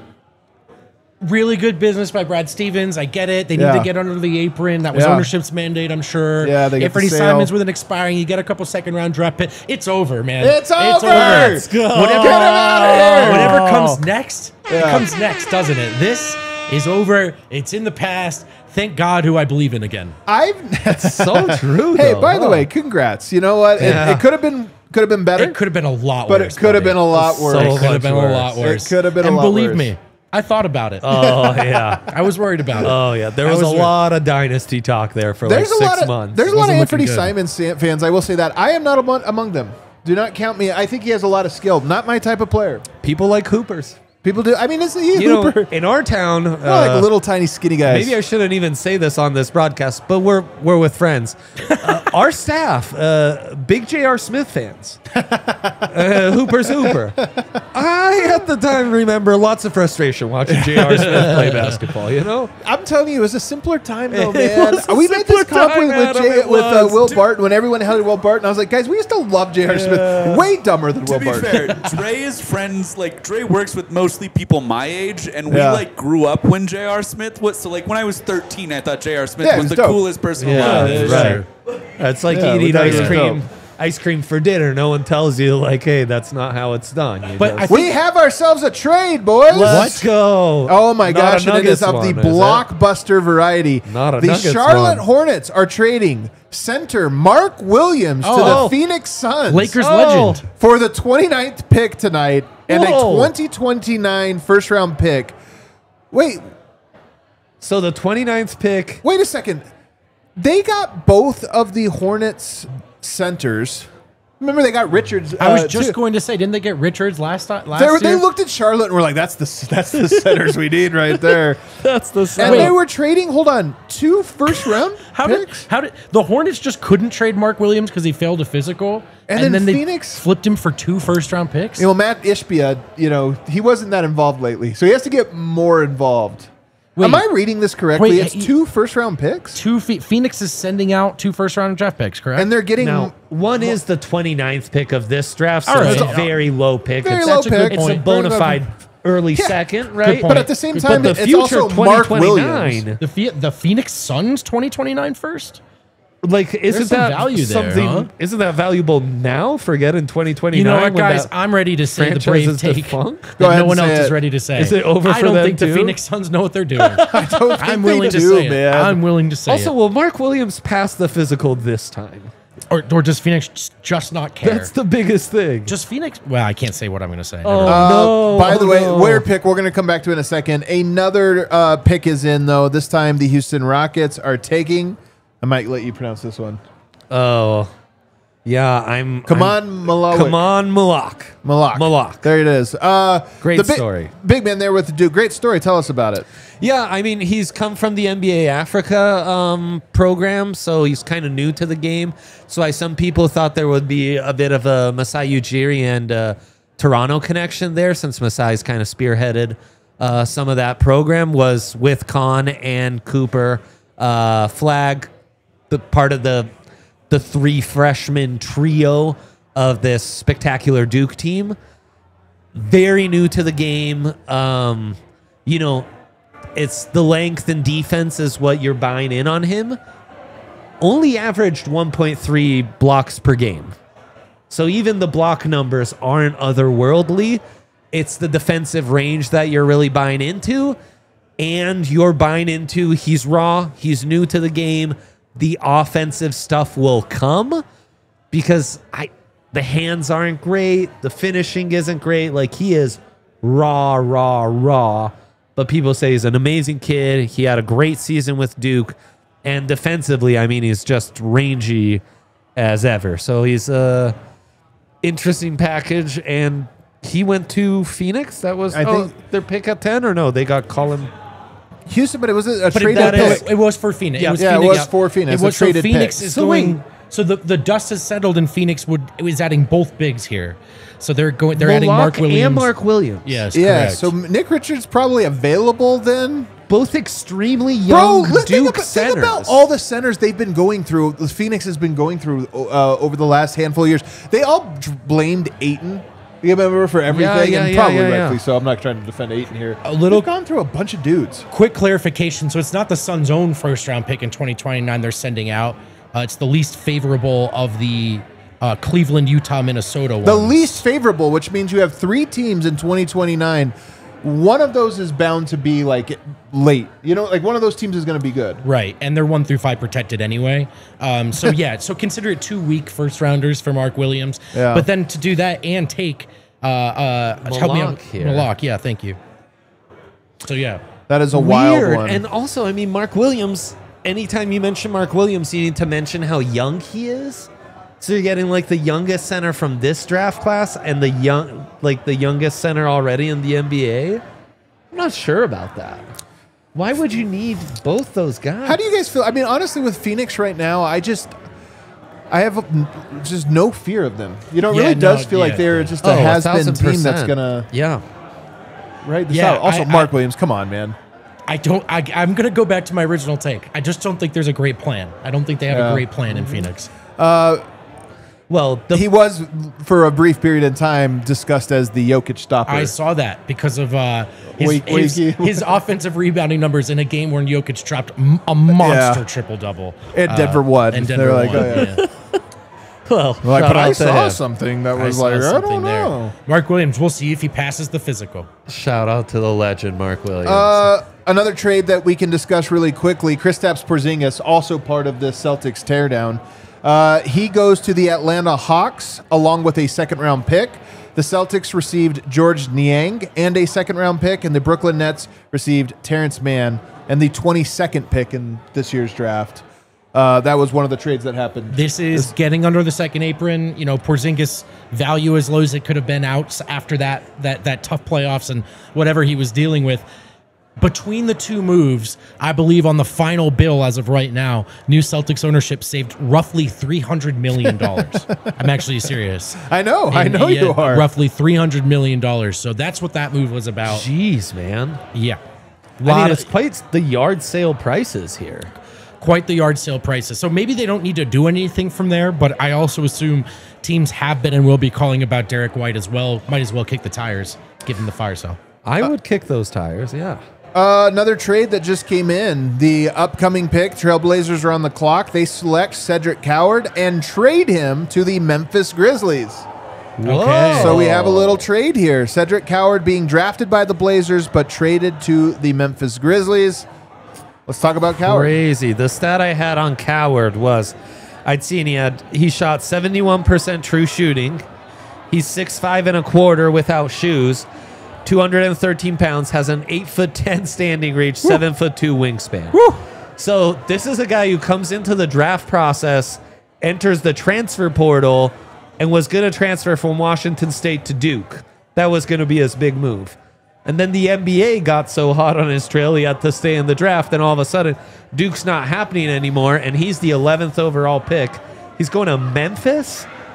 That's such a Memphis-y pick. Like, he's well-built, athletic, but, like, there's also a reason he wasn't exactly a star in college basketball and was merely entering the transfer portal and not really thinking he'd stick to the draft, you know? Kind of a funky player as well. And one of those guys where it's, you just don't know if the things that make him occasionally special in college translate to the NBA. They very well might. 6'6" with a 7'2" wingspan.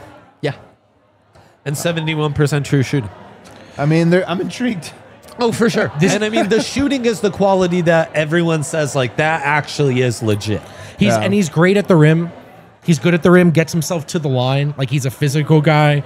And then, the shooting versatility, as Dre was talking about. I mean,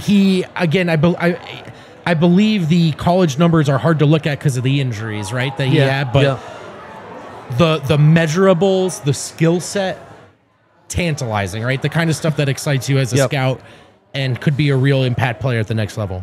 Classic, like, draft heads and college hoops fans are going to have completely opposite perceptions of this guy. Kale, I just sent you the Suns' graphic, our PHNX Suns' graphic. Just because the picture they chose tells me everything I need, like how they must feel about the about the pick. It's kind of funny, right? They got a good pick of Mark Williams looking very confused.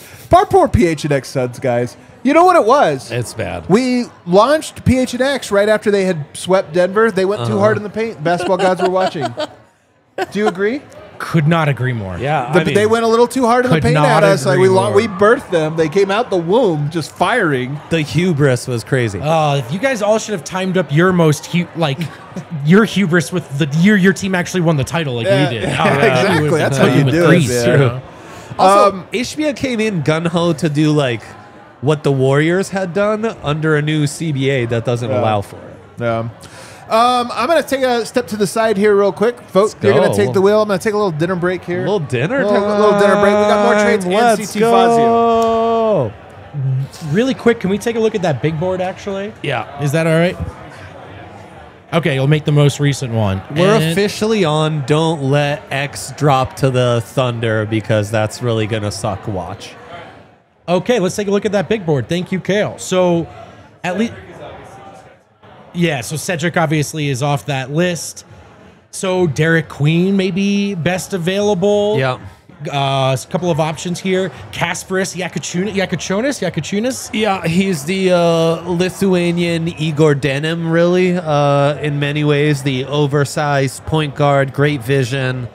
But it's like, can this guy shoot enough for us to actually not hate this pick in 2 years? He's a fun one. Right.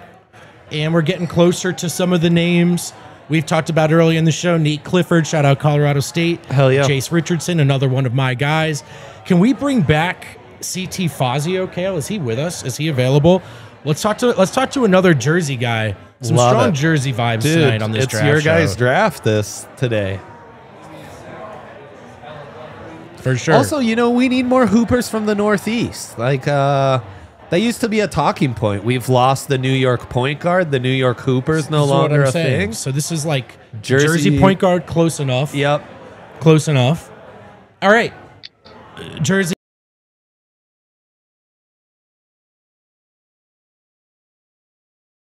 Cedric Coward here is off the board. Before I ask you bigger picture questions, do you have any big picture thoughts on Cedric Coward as an NBA player? Yeah, so on my personal board with Coward, I had him around 20. Okay. So a bit lower than the consensus. All right. He started at Division III, then transferred his way to Washington State. He only played 6 games this year in total. He was out the rest of the year due to injury. He averaged 17, 7, 4, 2.5 stocks a game. His numbers during that time was pretty good. 57, 38, 90 splits. 6'5" with a 7'2" wingspan. I think the Grizzlies gave up a lot of capital to get him. They gave him a future first-round pick and then I think 2 seconds as well.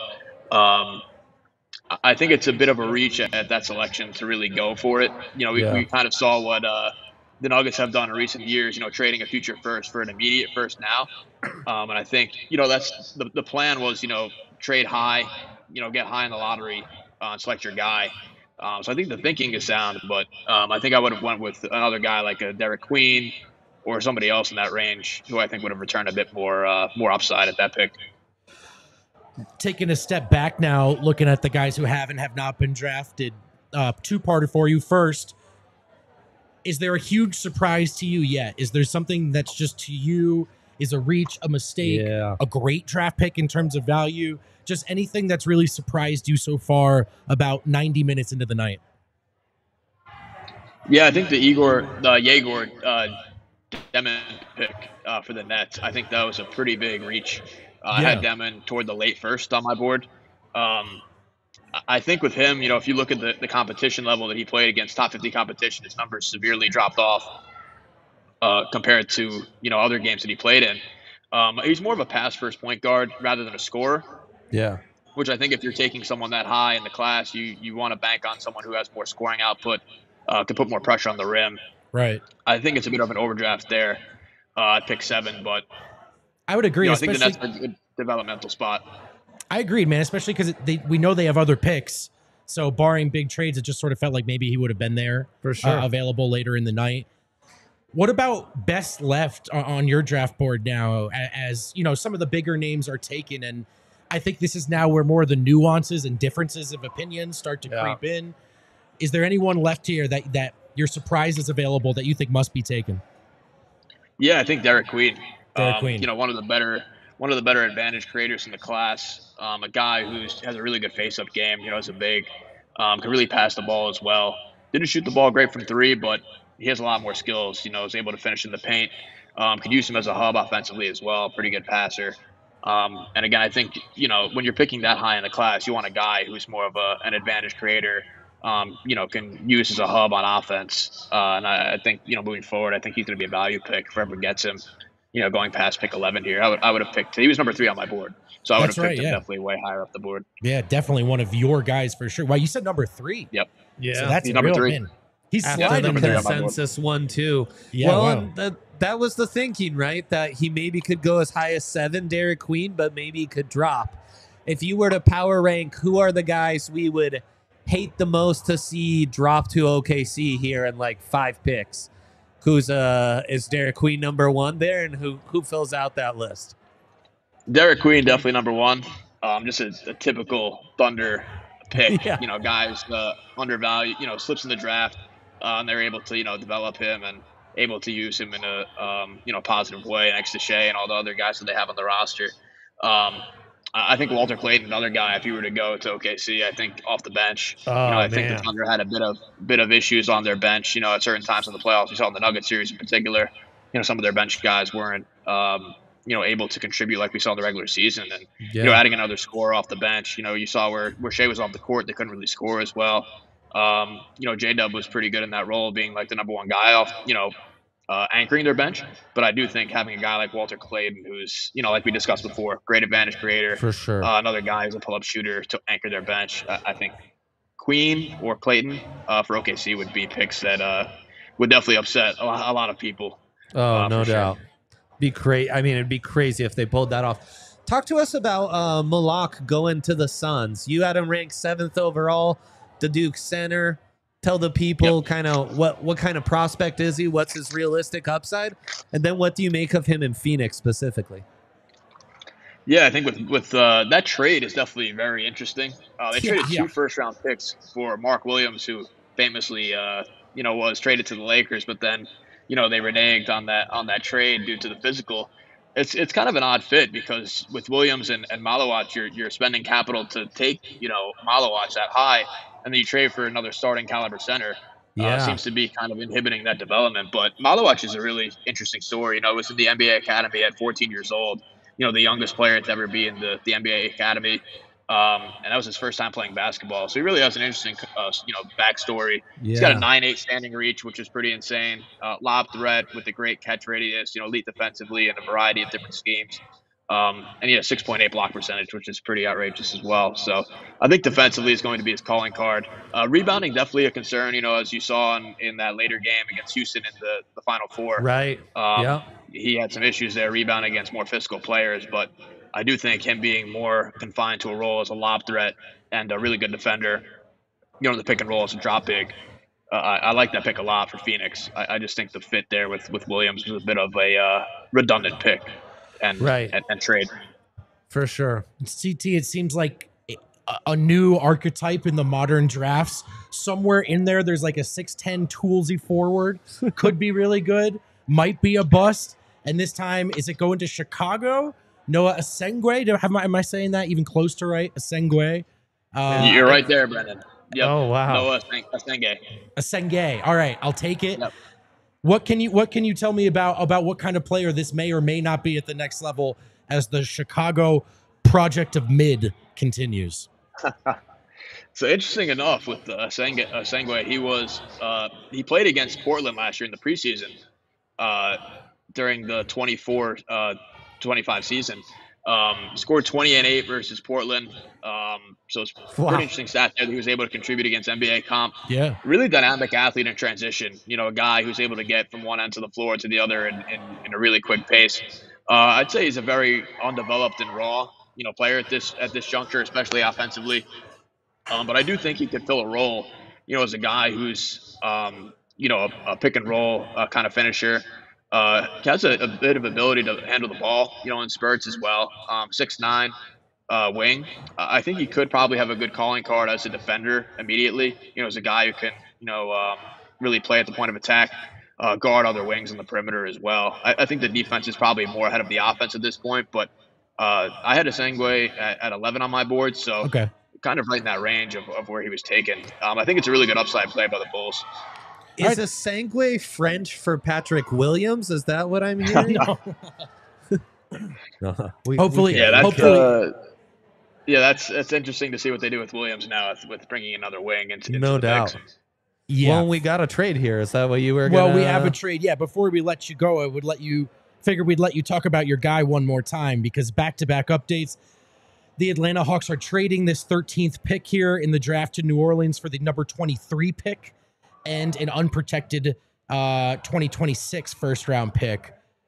Long story short, the Hawks will draft the Hawks will draft for the Pelicans at 13, and we're hearing from Sham CT that it will be Derek Queen, picked at 13 by Atlanta, traded to the New Orleans Pelicans. What do you think about the fit or not fit for your guy, the landing spot in New Orleans? I think the Queen and Jeremiah Fears combination is going to be pretty lethal down the road. I think with Fears, he's a guy who will really benefit playing off another passer as well, instead of just him, assuming all the usage there. But Queen is a guy who like I said before, I have him at 3 on my board. I think probably the Pelicans are the early winners of this draft, in my opinion. Taking 2 guys wide in my top 5. But Queen is a guy, do it all forward. The shooting's definitely a question mark at this point, but really dynamic with the ball as far as a guy who can grab and go for a guy that size. He had a Sombor shuffle this year, which I know Adam was probably happy about seeing that. Hell yeah! But he's a guy who's an advantage creator, really good face-up game, dynamic passer for a guy his size as well. And I really like the fit between Fears and Queen, especially if Queen shoots. If Queen shoots, I think he's a really, really big bet to return top 5 value in this class. Do you worry about the fit with Zion? And also, New Orleans is one of my favorite cities. Are we not throwing another overweight young man? Some beignets? Yeah, some beignets and just changing his life for the worse. That's right. Yeah, I think the spacing there is definitely a bit of a concern because Queen is not really a floor spacer at the moment. But I do like his mid-range game. He's shown a good ability to shoot, from the free throw line as well. I think with him, he's got more avenues to have success than just the shooting translating.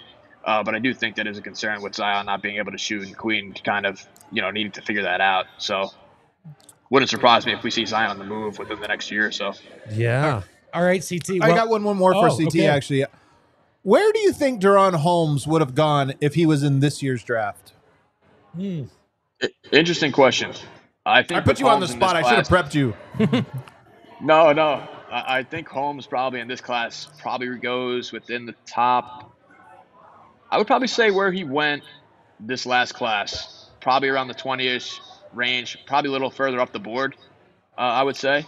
Last class was pretty bad throughout as far as the depth. But I do think with Holmes having another year under his belt at Dayton, I think he probably would have, improved his stock a bit more as far as being like an All-American type player, kind of sharpening more of his skills there. But I'd probably say within the same range. This class is a bit more – actually, honestly, the depth in this class is kind of overhyped in totality. So, honestly, maybe a little bit further up the board. Where'd he go? Around 20 – around 23, right? 23-ish, around there? That They sounds right moved up the up top of to my get head. him at 23. So in that, like, maybe this year, the Sorber, Asa Newell range? I think that's 22. right. Probably around the top 20. Okay. Probably top 20, I would say. He'd go a little higher than last year's class, I would say, for sure. All right, so hopefully maybe we, as Nuggets fans, you can look a little bit as there is a younger player coming through the pipeline, even if there's no draft pick here tonight, or at least so far. CT, it's hard to say who's cheating off your work more so far, us or the New Orleans Pelicans. Either way, we'll be coming back to you for more insight. We What a appreciate you, legend. brother. Stand by. Thanks, guys. Great man. work. Yeah, so it is interesting, New Orleans. To me, them Dude. taking these two players, It's reset. It's button reset. completely. I think they're done with everything they've done, right? it does seem like they have. And honestly, here's the nice thing about today's NBA. I think in eras past, the Pelicans would be up a creek. Like they didn't work out from era. They've invested all of it. But now with how much turnover there is, it wouldn't be that hard to hit the reset button. You have Herb Jones, you have Trey Murphy. Those guys would get you a lot of draft capital to reset now around these two young guys. And depending on what happens with Zion, I still think Zion's like an incredible second team kind of get him around some good vets and try to save his career/life. But I mean, he's obviously just an insanely dominant force of nature basketball player. So, they're already hitting the reset a little bit. If they do pivot in the coming week or two, I actually think they might have a nice foundation in place. Yeah, fair. We did talk about pre-draft. There was that DMV connection with their front office and him being there. And rumor was that they saw him as a top 5 player. So clearly they saw him drop to 13 and they were like, enough already. We got to take care of business. Right. Him and Fear's an interesting combo, but I'd be distraught as a Pelicans fan. Well, you know who it is? It's Troy Weaver, by the way. Oh, do we have something else? There's the update on the trade details there. Oh, the trade details right there. You guys can see everything that's going on. Pelicans got 13. Hawks got 23 and an unprotected pick next year in 2026. Isn't that crazy? It's Troy Weaver, by the way. So, yeah, a couple of DMV guys. And by the way, you know who else he picked up? This is so classic. He is the guy that scooped up what's that? Bones? No, from Denver. Gosh, how come I not think of his name right now? Aaron Gordon ended up replacing him eventually. Why can I think of who is it? How can I not think of it? JG? Jeremy Grant. Thank you. Jeremy I Grant. needed I the was initials to help me out. so- He's the guy who scooped up Jeremy Grant. So anyway, so Troy Weaver, some DMV connections there, which is kind of interesting. Gosh, next year's unprotected. So that trade from Atlanta is just not. You're just not liking what you're seeing. That you're not as sold as Queen. And when you hear I can take another flyer next year as well. Yeah. And on the flip side, that's just how badly the Pelicans liked him. Like you just said, they had him clearly rated really high. Right. Didn't want to let him slide. But I mean, that's a Calvin Booth. This is my guy, and I'll burn capital to go get him. You always love that. I mean, you could also call it a Tim Conley. You sure could. He also called his number with Rob Dillingham. guys too, yeah. Guys, the connection. A lot of got me similarities. You're here. right. Maybe it's just a GM thing to do. I don't know. I could be reducing it. So I'm not going to lie. These trades so far have been a little, a little underwhelming. Okay. Kind of expected Okay. a little bit more, and now we're past the I did part of these too. big I did big too. bigs. We're almost out of the lottery now. I mean, I'm fascinated to see what the Thunder will do at 15. I think the rubber's kind of meeting the road as far as if you don't at a certain point accumulate these assets and turn them into something, you're going to get to a point where you're having yard sale prices because you've got all these assets and you have to sell them off to just save roster spots. So what they do at 15 is going to be fascinating. What the Spurs do at 14 is going to be fascinating too. yeah.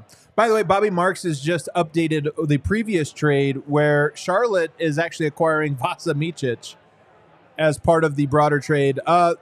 Which trade was this? This was the picks one, and Mark Williams So Vasa back to Charlotte. briefly gets out of Charlotte for all of less than a calendar year, and you can go back if you'd like. So he goes to Yeah. Oklahoma City for 30 games. They had 1 million guards, so he goes to Charlotte, then over to Phoenix, Traded back to to Charlotte. There are some European players who are like hot stuff in Europe, and maybe under better circumstances could have been hot stuff in the NBA, and then you just wind up getting bounced around the worst organizations. Also, Vasa never really impressed me that much when we watched Team Serbia. I got to be honest. I mean, I know he did win an you're right. MVP. You're right. I know he has had a lot of success internationally, but it was funny. He never really popped to me as the guy. Like, man, I wish the Nuggets had him. Back to Charlotte, which is, I'm just gonna say, probably not his top landing spot in the NBA. I'm Yeah. assuming New Orleans- he's going back to Europe. New Orleans giving up a ton of New Orleans, man. These teams are so impatient, and they just shoot from the hip so much because as much as it's like okay, they're hitting the reset. You look at some of the assets that they gave up for it. I think the Pelicans and the Hornets this might be true too. There's some teams I just think will never be good.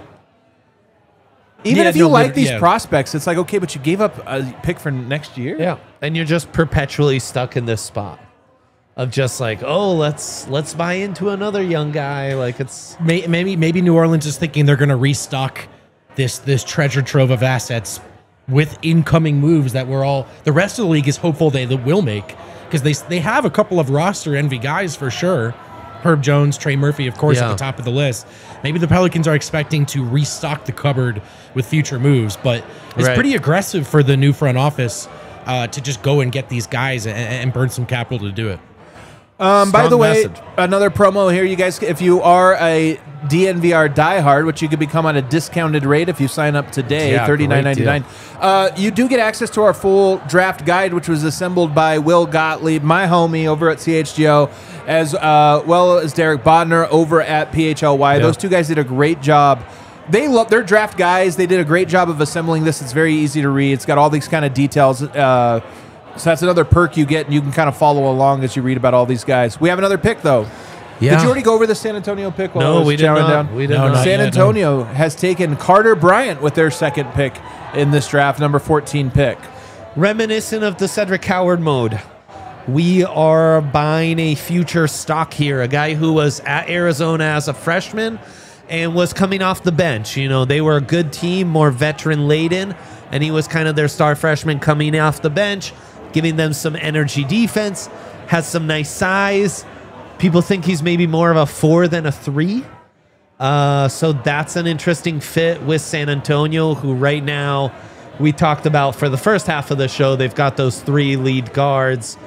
They add a little more to the front court wing department with a guy who does the right things, doesn't need the ball in his hand, could provide some spot up shooting and some defense for you. So 3-and-D? yeah, exactly. 3-and-D archetype, yeah.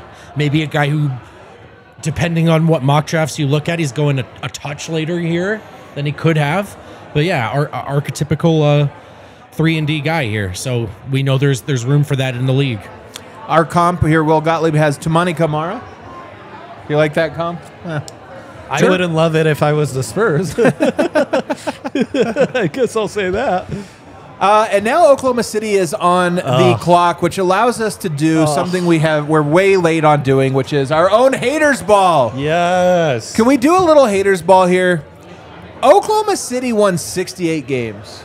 68. That's really impressive. That's dominant. Oh, boy. They had this great point differential. They are the champions. I salute them. You win. You deserve it. Nobody can take that away from you. But F these guys, man. Yeah. Whoa. 2 Let's 7-game go. series. And, you know, Tom Haberstroh had the great thing about Astros, this or that. I'm going to say it, man. Nuggets decimated by injuries in that series. Indiana decimated in the most gruesome this way is so possible. Oklahoma City, they will get better from here. There's no doubt. They're the smartest team in the NBA. I hate to say it. They are a smart team. they are. Not scared of them. I don't think. I think what's scary about OKC are their paths to possibly getting even better, right? So they're the team that could come out next year, look flat. We don't have that championship spark. Guess what? Name a top 7 player or whatever. He's on our team now or something like that. They're not unbeatable, man. They were regular season juggernauts, undoubtedly. They're going to be a regular season juggernaut, man. And they will be again. And with the that is an all-time defense, I believe that. Like, especially in the regular season. The regular season numbers tell you it's one of the more dominant, maybe not very most, but more dominant teams we've ever seen.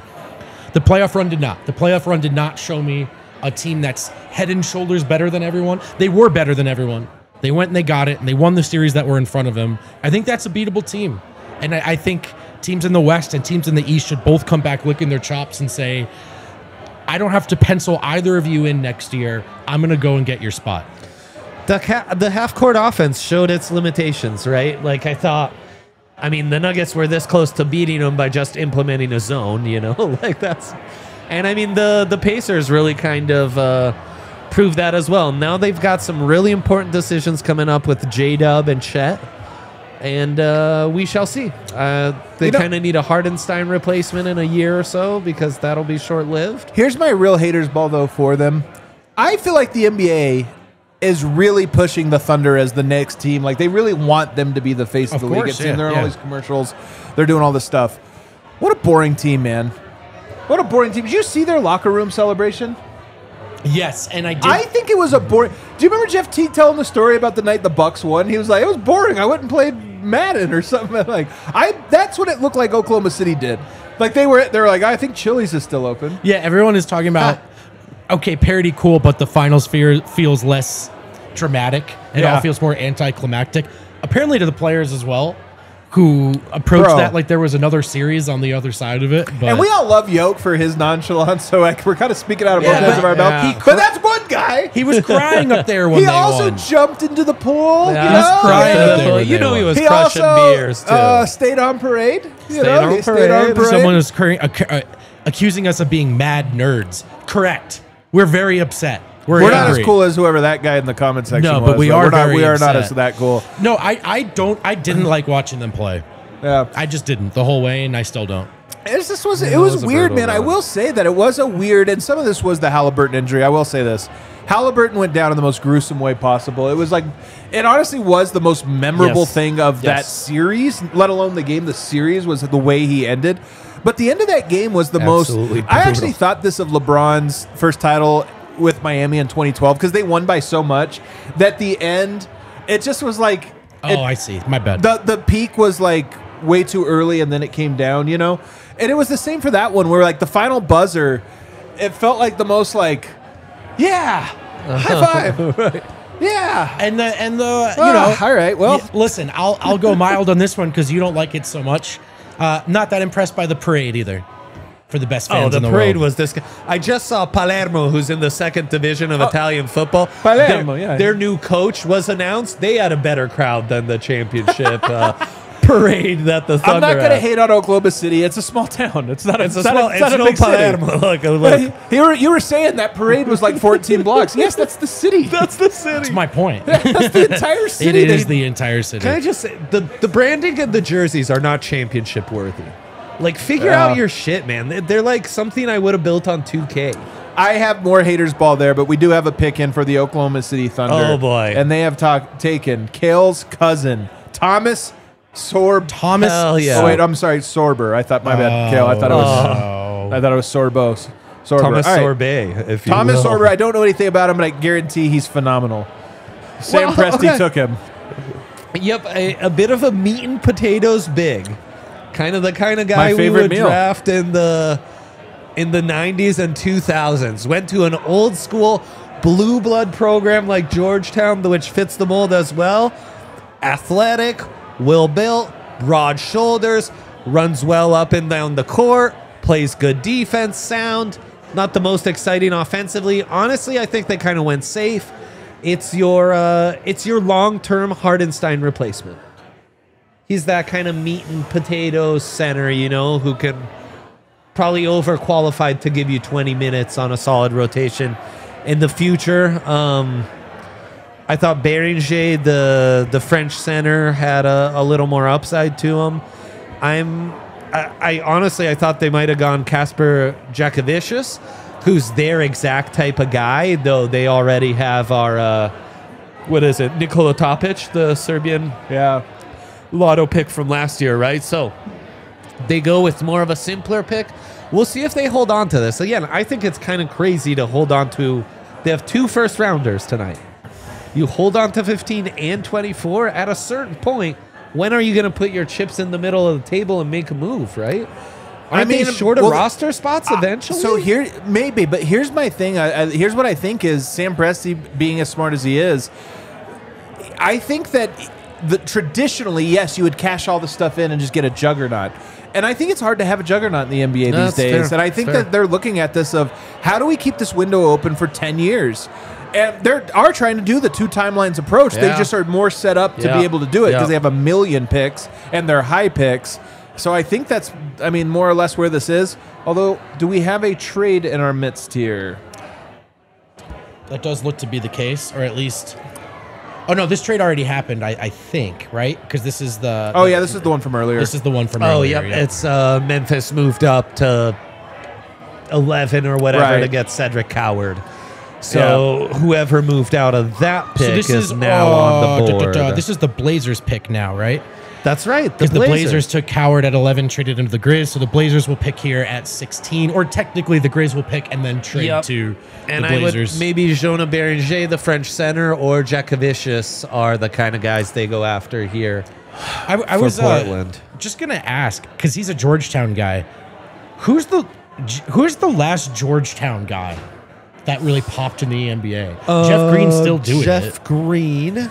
Otto Porter was a higher pick. Yeah, he was good for a minute. He was good for a Otto minute. Porter. Otto Porter's probably the one. Then that's about it. Greg Monroe, but now Hibbert. Yeah, Hibbert's there. Yeah, you go back far enough, you get Monroe and Hibbert and Jeff Green. But they've fallen off, man. It's not out your Greg dad's Whittington. Georgetown for sure. Shout out Greg Whittington. It is That's your not. dad's Georgetown, indeed. I'm trying to look it up here at the most recent ones, and you are right, man. It's not that many guys. Not that many guys. Wow. He's our Northeast analyst. But you guys in the league right now are Jeff Green and Mac McClung, kind of. No one's locked in on Georgetown and Rutgers like Who our are the guy big BV. college basketball programs on the East Coast? Like the New York area. Jersey, obviously, you're saying Rutgers. Well, there's the recent St. John's resurgence, which is huge. Yeah. Which is massive. Because the city actually having one is different. There was a time when Syracuse was a big deal, but I think everyone's over both Boeheim and the zone. Would you consider UConn like yes, New England? UConn. If you're of course UConn would be one. Yeah, I think that's the way that. And then, I think those are the programs I would think of off the top of my head. Because I don't know if we even count the Marylands and stuff of the world. Is that different? Like when I always talk about the East Coast, are you thinking Maryland? Obviously, they're East Coast, but I do like. Yeah, you I stop think at a north certain south. area? I think north south personally. Yeah. All right, so back to the haters ball here. The Yes. other thing, and this is actually not OKC's fault, the hat that you throw on that says champions is so iconic. The hat they had this year, did you see it? It looked like was terrible. It looked like it was the knockoff. Like, Wow. did nobody get the official hats? You know what it looked like? Like you bought it from a Love's gas station, Yes, which is their yes. sponsor on their jerseys. No judgment, but judgment. like I lived in Gunnison, Colorado. Shout out Gunny. Shout out. And Love's was the only place open 24 hours. So on a late Saturday, a little snack, get into some vices. That's where all the drunk people were at. Might get into some fights at Love's. And it is so OKC. Man, what a ringing so endorsement spot on. for Western.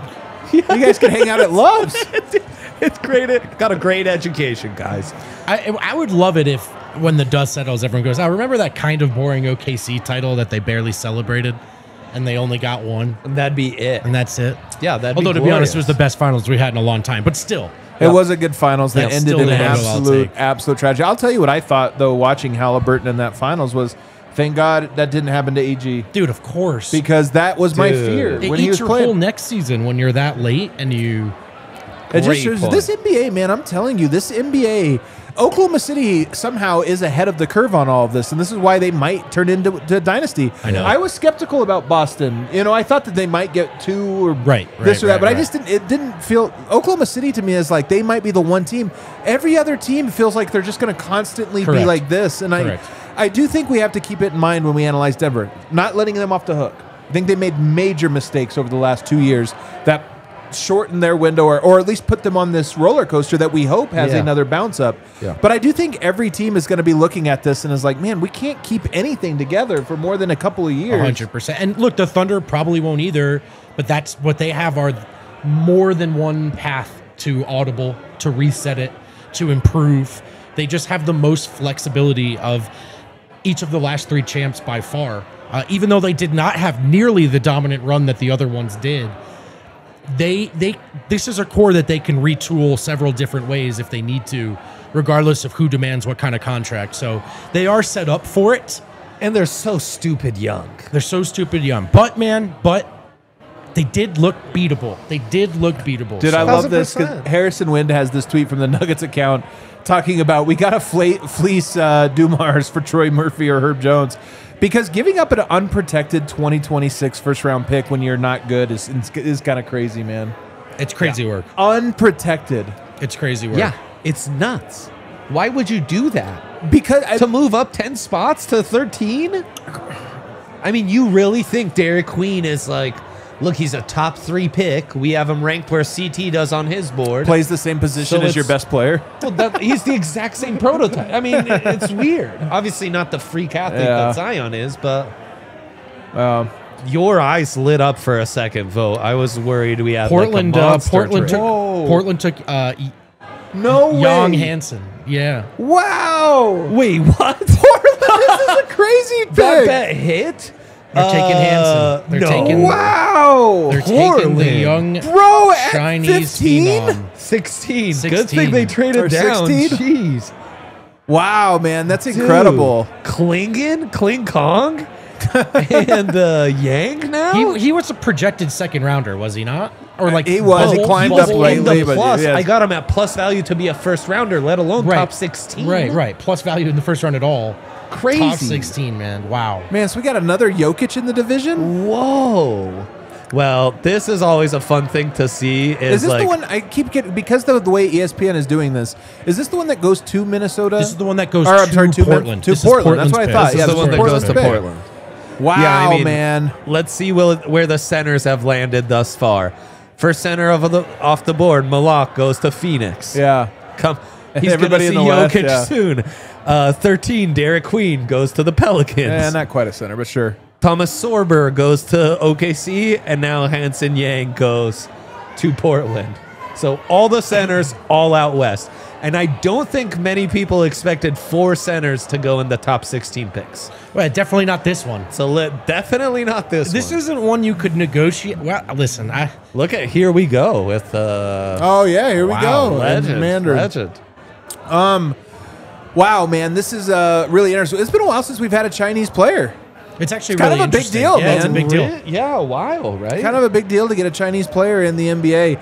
It is funny, man. I don't. These highlights are just so hard to really read. Yeah. you know what I mean. Like of course, because he is brother. doing some of the stuff that is like should be impressive. But oh yeah, look at that one. That's saucy right there. A little one hander. I mean, all kinds of factors, though, too. For some, I mean, he's adjustment from like whatever the competition just was to this in terms of physicality, and then also for any young foreign player, how's your English? Because it's a Yeah. team sport. How Yeah. well do you communicate? Yeah. Is the organization prepared to hire people to sort of help you feel comfortable? And not just, of course, speaking the language, but assimilating. Like it's a lot for a young American high school player to move across the country no to be shit. drafted. This is a 20-year-old, I believe. Might be a lot for a Jersey kid to go all the way to Portland. All the you way know? to, it Like, would be, I man. mean, So this is going to be this is an investment Portland is making here in young Hansen. Now, I will say, if you are traveling back to Asia, being on the West Coast helps a lot. Helps a lot. Yeah. And Although nice flight. let me read you this. Although Portland, hard to get out of. ESPN has the scouting report. They've got the strengths, they've got the weaknesses. But as people who've seen the light, who Nikola Jokic has literally, whose lives Jokic has saved, this was a fun one to read. Highly skilled, operating in the post and out of the pick and roll. Yang's excellent hands, touch, and passing give him serious intrigue on the offensive end of the floor.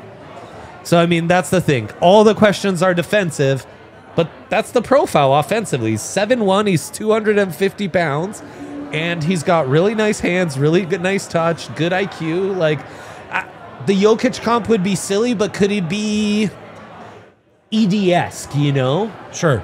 But the real odd one is the fit with Klingon. Like, I think Klingon's And I kind of like your Klingon, franchise, yeah. right? I was gonna say more evidence in the folder that teams are willing to beef up in terms of size right now. It's maybe not enough to just have one true big on the roster, that. even True on the that. floor at the same time, depending on who's playing. But yeah, him and Klingon, those are two monsters, man. Just straight up monsters in the paint. Portland is, again, how good they are. But they are among the most intriguing kind of teams. For sure. With the tectonic shifts going on. For sure. They're going to be an interesting team to watch. This is one of the more surprising picks. I'm trying to think of some of the more it's recent been a ones, but that while. one was really high, man. That was a really, really high pick. Minnesota on the board, and allegedly the pick is in. Yeah. I could see Nick Clifford here. I don't know if there's any more DMV guys left for Tim to take here. I wonder who. Well, who's the that boy? Not Walter Clayton. Oh no! Walter He's just like Clayton, Jamal Murray. yeah. We're like, What, Tim just takes Walter Clayton. Rob man. Dillingham, you're out of here. Yeah, exactly.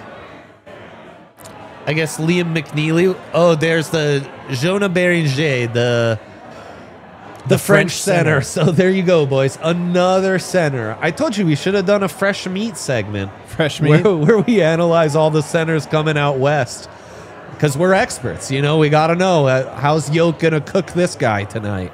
yeah. And he got a lot of fresh meat added to the... Didn't play basketball until 2021. Not bad, huh? That's 4 years ago. That's right. That's pretty recent. Yeah, Kayla has more experience producing than he does playing basketball. He won a Slovenian national championship. Yep.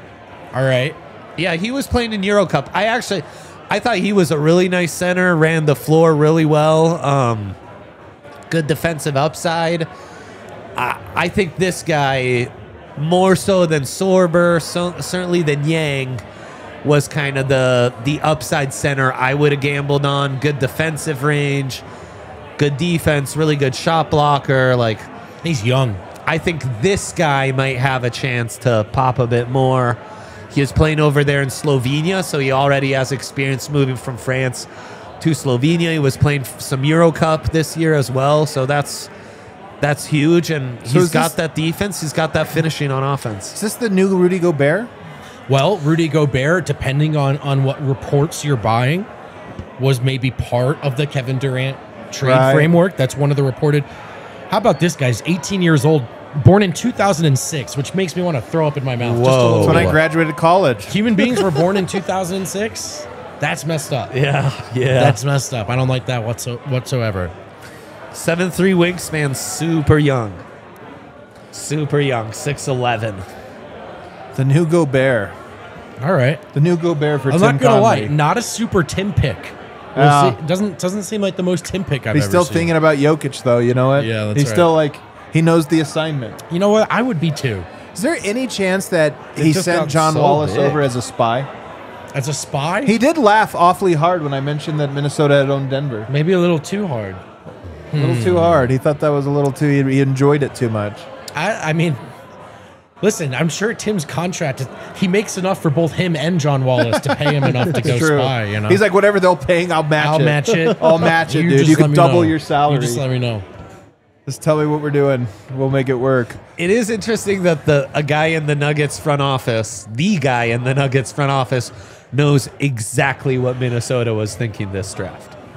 I wonder how that works. Like, does Tim try to I throw do him off too. in the final days? I know. You know? Well, given that Denver was never going to get involved in this draft whatsoever, it may not have been a factor. Tim's like, oh, I don't even care. You can give him our draft board. I don't Yeah, I care. don't at Does all. them not announcing the new GM till the week of the draft give you? Is Is a part of the that calculus. Yeah, As a part of the calculus, yes. And we're just trying to get all that intel. All right, where do we stand with things? Draft. We had a run on centers here. Very interesting. And the Francisance continues here in the NBA. oh, dude. A ton of young French players. in the We league. want to take a look at the draft so far. We just got that from Yaya. All right, let's do Yeah, it. let's Draft do so that. far. Thank you, guys. This is a little refresher.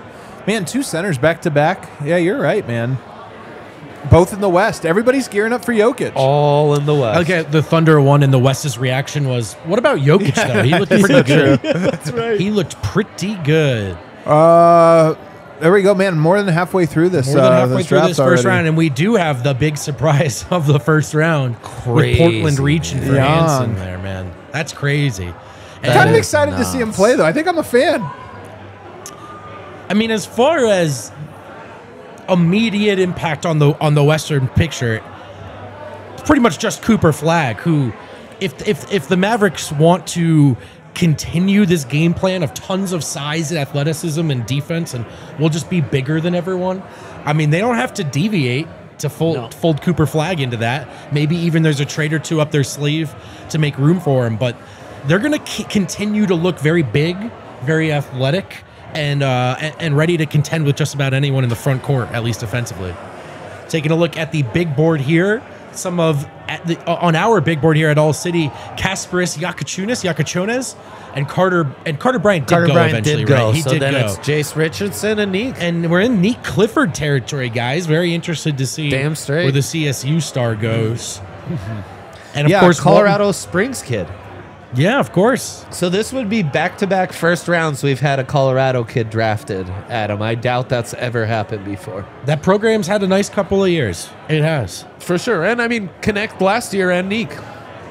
And then, I mean, actually, yeah, all the Colorado guys going in the top 35. Right, the 3 right. guys. So, yeah, I mean, honestly, it's we never think of our state as a hoop state, but not doing too shabby these last 2 drafts. Pretty sweet. I mean, honestly, I think it's really cool what Nico Medved has been doing at CSU. It's a program that's been fun to watch, recruiting well, generating some prospects, and maybe more of them will look at that as a program that can get them to the NBA if they show up and play well. For sure. And Ali Farouk Manesh, after Nico left to Minnesota, has done a great job on recruiting and keeping up the slack. And I know they're both there with Neek at the draft today. So hopefully he hears his name go really soon. And it's crazy that all these picks were Western Conference picks. I know. Like we did so many, so few. I'm telling you, Eastern draft it's picks. insane. It's absolutely ridiculous. If we look at the West, I think Portland, good, but they're still a little bit of ways away. The Drew Holiday trade makes me annoyed, but they're not a threat.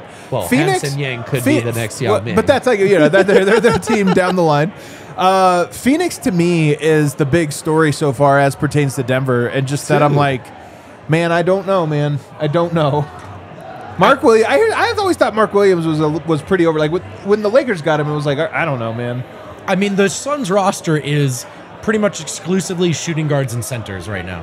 Yeah, Like almost entirely shooting guards and centers. So I don't even know if it's worth formulating an opinion yet on that team because in theory there are more trades to make. Right. You certainly don't look at Booker and Green as natural fits. No. Like that's a very log jammed roster. So whatever they are or aren't, I think it's a unfinished picture. Well, and it's just a group of like established vets. And then, I mean, Mark Williams and Malak are teenagers, basically. Like, I don't think either of them can order a beer legally at the DMVR bar. So, yeah, they're doing the separate timelines as well. But Yeah. they're not intending to. I think that would imply that they had a plan. Again, I'm doubling down on them not having one. New Orleans being terrible as well. You know, they were already out, but I just losing faith in them. I don't know what other pieces I really feel. hang on. How about this? How about you want to know which organization has suddenly turned into the "that boy is nicer" watcher in the NBA? The Utah Jazz, who actually have this pick because the Wizards are trading it, are going to add to Ace Bailey Walter Clayton Jr. Whoa. According to Shams. Who is? Utah going Utah with just full "that moved boy up. is nice" Walter Clayton and Ace Bailey after Bailey. moving up in a trade here with Washington. Man, so they got Jamal Murray. Yeah, that's right. That's right. 6'2" Jamal Man, Murray. wait, That hold on. boy We is got nice. Chinese Jokic. Now we have American Murray. It really is the Temu draft. Yeah, that's right. Chat pointing out Keontae George. All of a sudden, Utah full of that boy nice guys, which is just seems a bit of an interesting direction. Time to pick up the phone, call Utah, call New Orleans, see what's up. Star football player in high school as well. Oh, okay. I'm all in. I'm actually all in. Canadian Jamal Murray could never. He really could never. Doesn't even know what this is. This guy, you know how many stud prospects and stuff come through, and then the tournament comes and they just don't perform well. Oh, dude, And all the draft guys tell you, well, totally. it's really hard. It's one game. It's really hard to just show. That guy was saucy the whole way. Walter Clayton was the guy who just, no, give me the ball, give me the shot. I'm going to hit it every single time. Yeah. And I don't know what Best kind of team. Right, on the best team. I don't know what kind of NBA prospect it makes him, but it made him the most fun watching the tournament. He was on your board. He was on my He's board on my as well. board. Was he on yours? He wasn't. He was on. He was on CT's CT's board. So three of CT ours loves him. CT and he went loves to him. Utah. Like, come on, man, catch us a break. Should we bring Yeah, I CT know. back up here? We got a little break here. Insanity has happened since we last spoke to CT. He's got to break it all down. Let's bring him on, man. Is he waiting in the wings back there? Okay. Walter Clayton Jr. Damn. Yeah, a hooper. A hooper for sure. I like how they all have to wait there, though, but nobody can say.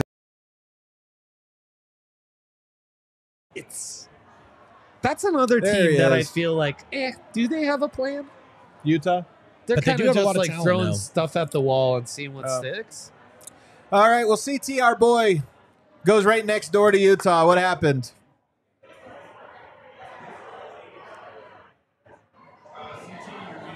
You CT, mute yourself. You muted yourself. You mute yourself. Sorry, there we go. There you go. My Hey, guy. now you hide yourself. I'm trying to fix the camera here. Like Bud said, it's Center of good the shot. music. Center of the shot. Nope. Nope. Other this is way. amazing. It's these Other new way. cameras on the video thing. I had this happen too. Bang. There What do you think, man? Walter Clayton Jr. and Chinese Jokic in division. Yeah, the Yang pick is definitely an interesting one. He had a really good combine, a couple scrimmages, which I think improved his draft stock. He played overseas in China in the CBA. Probably a late riser in the process. Pretty impressive movement for a guy his size at 7'2". He's pretty, I would say, audacious as a guy who's willing to try different things offensively. Getting up a lot of threes. Able to really pass the ball as well for a guy his size, but I think that is a bit of a reach of a pick, especially having Klingon and Aiden on your roster. I think that's interesting as far as the selection in Portland goes. But Clayton in Utah is an interesting pick because they have a lot of guards there. They have Sexton, Clarkson, Keontae George, which, I mean, if they're picking Clayton now, I think they're probably out on Keontae George, I would imagine, at this point. So Ace and Clayton are the hoopers of the Jazz, which is a pretty interesting draft for them. But yeah, Clayton is a guy, I think, we've talked about him a lot. One of 4 players with over 250 three-point attempts and, shooting over 36% from three. So really impressive profile from him this year, winning a national championship there. So I think that's a great pick for the Jazz. Do you like what the Jazz are doing? I mean, do you see a vision yet? I feel like this is the offseason where their vision should start to come into shape. Do you see it at all? It's not really at the moment. It's kind of either like they have guys who are, established like a Lowry or a Clarkson and Sexton, or they have a lot of young guys as well. They have Keontae George. They just Clayton. Ace Bailey is a guy who needs development. Seems like Ainge is kind of angling for more of the rebuild, I would assume. I heard, just on the timeline that they wanted to kind of speed up that process, but it seems like now that they're kind of extending it a bit with, adding more draft picks to the mix. It's crazy how much he looks like Jamal, though. Even the hair, he kind of, even the face shape, he looks like Jamal Murray a lot, including in his game. What do you make of everything else that's going on, since you last hopped on? I mean, this is where things have kind of gotten a little more chaotic. Yeah, for sure. It seems like we're back in the big men era with all of these bigs going across the board. Damn straight. Hanson, Thomas Sorber is a guy who I was able to watch a lot. At Georgetown, being within the tri-state. 7'6" wingspan, guy who's pretty smart as far as able to navigate on the floor. Decent playmaker for a guy his size. I think the offense is a bit behind the defense at the moment. Not the best athlete, but I do think is a typical kind of Thunder pick. Guy who's pretty capable as a passer, as a big man, developing offensive game, but a guy with a pretty high defensive ceiling. Yeah. So sticking with their mold of like more complete, maybe not a dribble pass shoot guy, but somewhat along those lines as a solid defender, even though not a plus athlete, which is interesting. Interesting defensive stats: 2.6 steal percentage, 21.9 defensive rebound percentage, and when he was on the floor, teams shot 48.3% at the rim against him, which was second in the conference. So he's got a pretty intriguing defensive profile for a freshman. Dang. What'd you think of Beringer going to Minnesota? I mean, another Western team just loading up on length and centers up top. I found him fascinating watching some of the stuff he was doing last season in Euro Cup and over there in Slovenia. What was your read on him? Yeah, Behringer's a guy who's definitely a very raw prospect. He just started playing in 2021. So he's got a lot of inexperience on his side.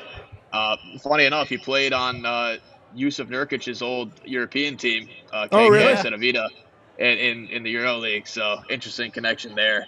I think he's going to struggle with physicality at the offset. A guy who's pretty thin as a big, definitely a long-term project, but has shown flashes, of some good movement skills, decent athlete, an improving offensive game, but a lot of defensive capabilities rather than offense at the moment.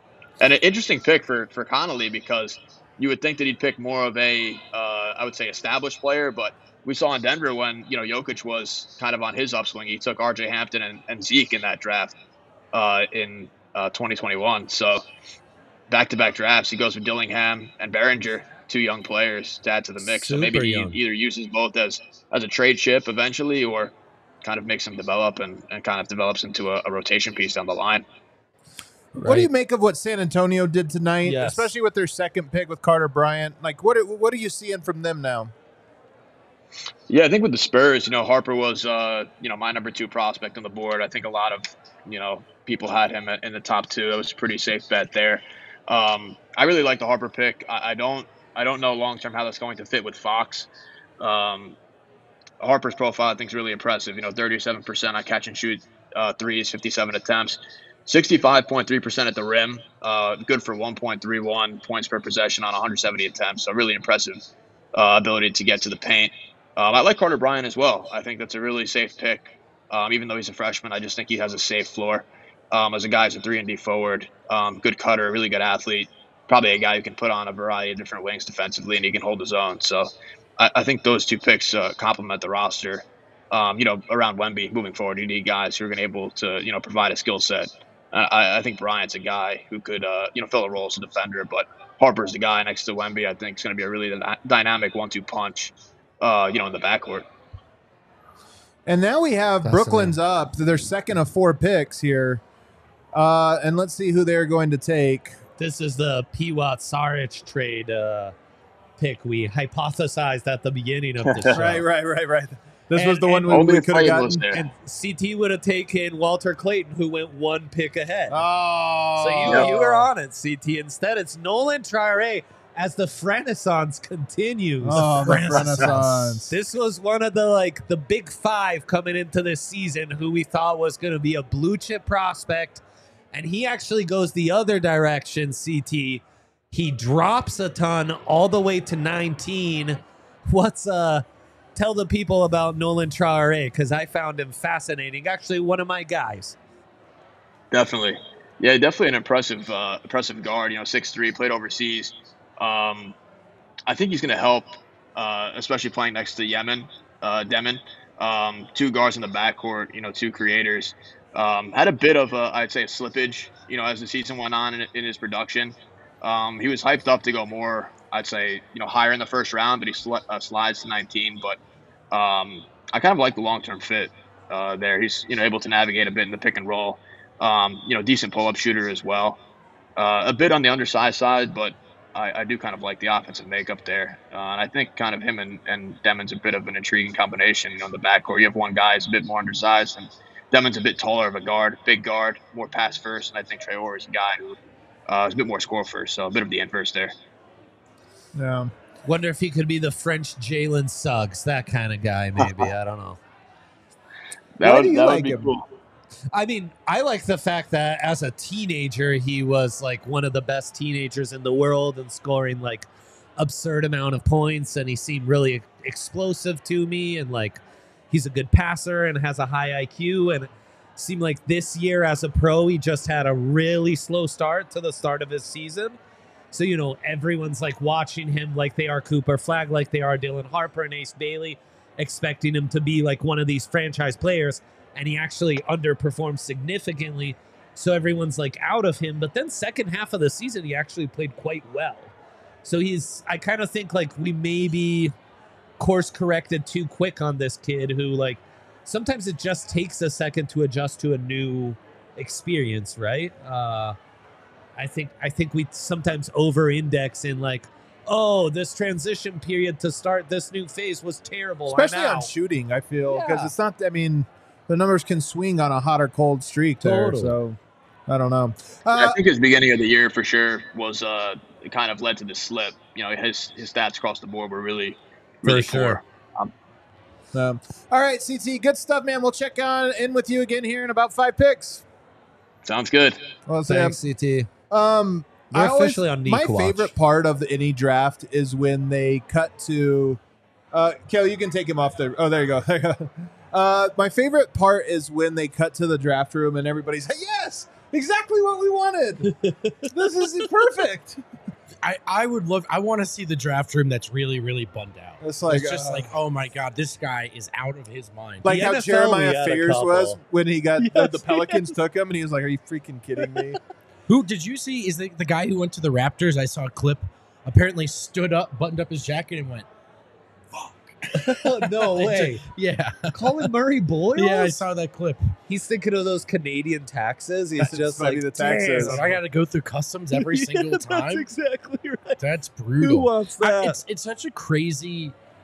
You're like, all right, it's NBA draft night. This is the biggest night of my life. I've worked so hard to get here.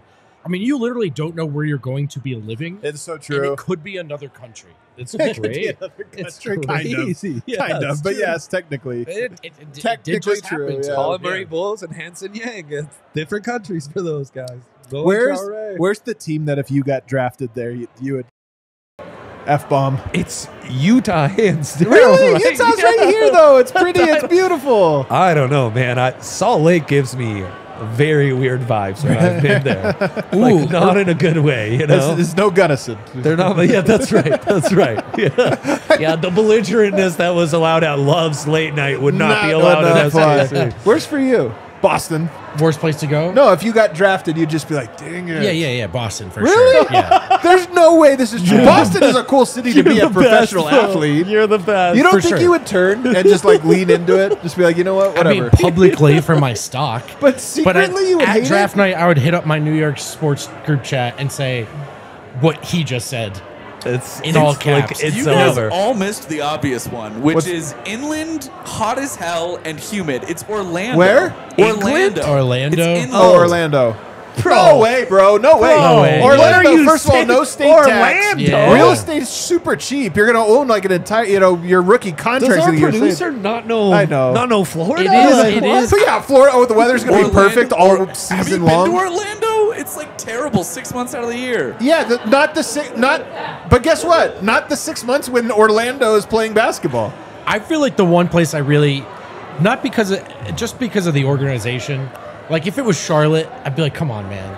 Really? Come on. Yeah, yeah. I feel like getting drafted to Charlotte would feel like getting drafted to the G League a little bit. Yeah, it's so true. You It's know like, what I man, I was mean? hoping to make the NBA. Yeah. Instead I went to the Hornets. It's true. Yeah. For me, it's the really hot ones, or like Houston. I think would be tough for those reasons. The humidity, I don't Houston necessarily be love. I tough. haven't had fun when I've been in that city, or it'd be the freezing cold ones.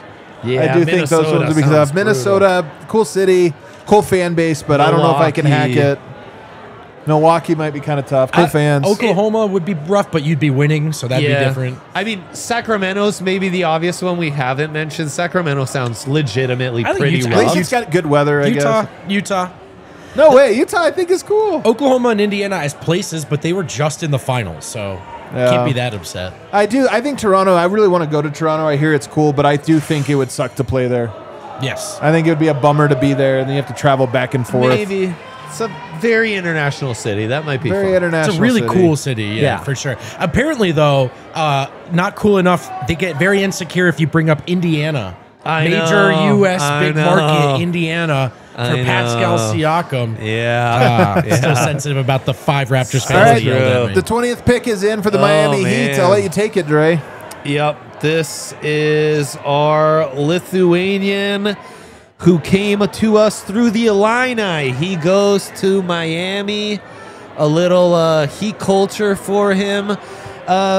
Casper, look, in more general lines, very Igor Denim. So Really? you get Igor at 8, you get Casper at 20. Arguably, Casper's the value pick of the two. A Russian and a Lithuanian. That's huh? right. But an oversized point guard, really nice instincts, really nice passing, and the shooting numbers and efficiency numbers were a little shaky as a freshman in college, and that's like Igor, what's throwing people off. But, I mean, the pedigree, like Igor, this is a kid who was in the top academies at Barcelona as a very young kid, comes stateside and goes 20th overall to Miami. Not a bad landing spot for him. He said his two favorite players are Luka and SGA, and I kind of feel like the combo of those might mean he's going to be a terrible watch. He kind of is a terrible watch. No, there That's you the go. problem. Yeah. There you go. Yeah. He's also part of this new wave because the NIL money is so good. This Yeah. new wave of these European players that forego pro basketball to go to BYU, Illinois, these places that are paying a lot of money. It's kind of sneaky great.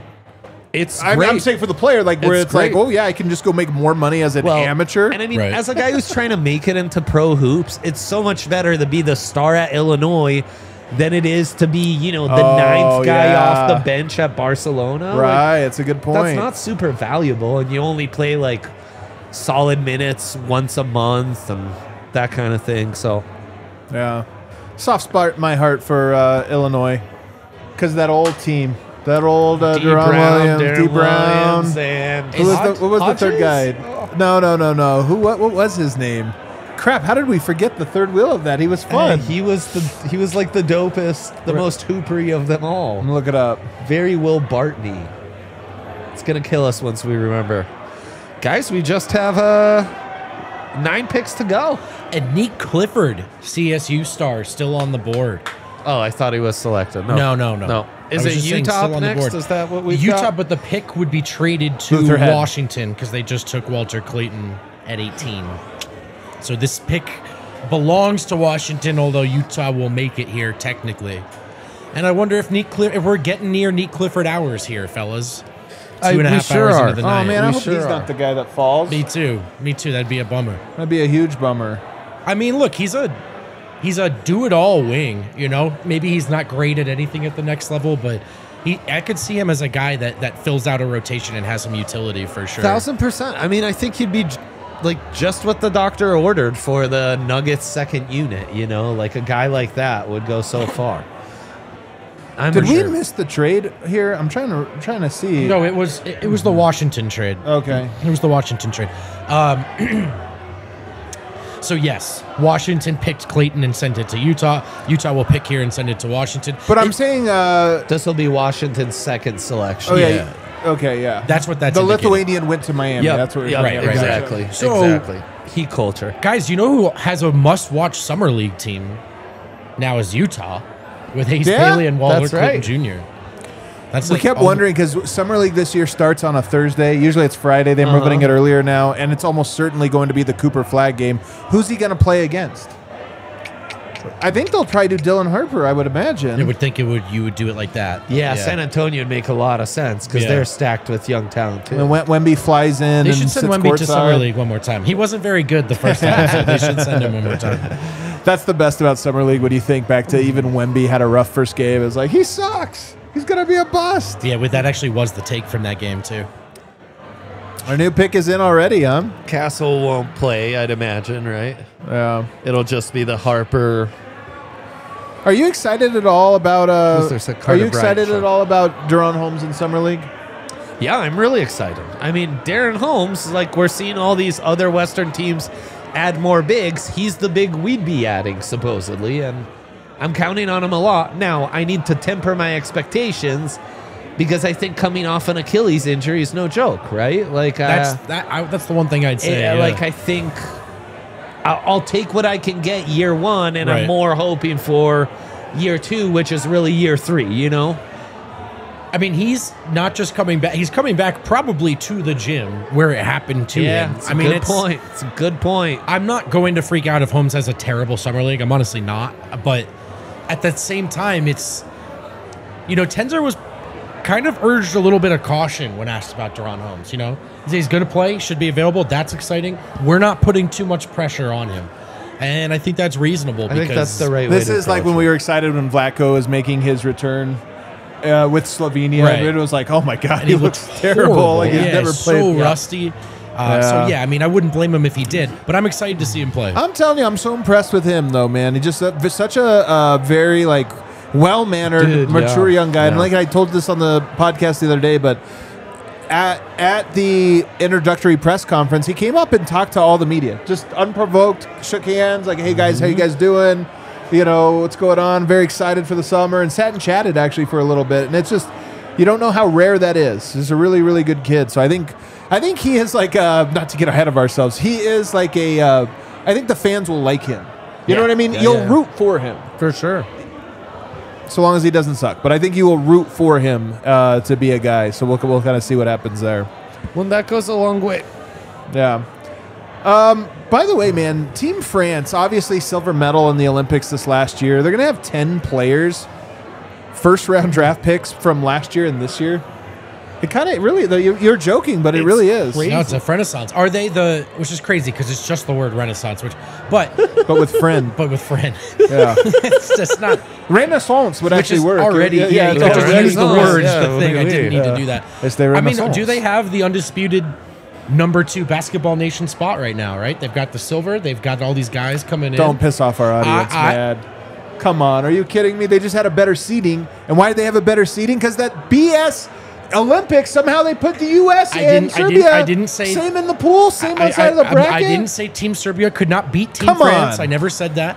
But I mean, all these guys getting drafted as well. So I just mean Yeah. the international program in terms of the pipeline to the NBA. I mean, it is France right now. That is the next wave. They also and that have is 20 times the that's population. kind of crazy. Yeah. What they've made happen with their league is really impressive. The way they're developing young talent is crazy impressive.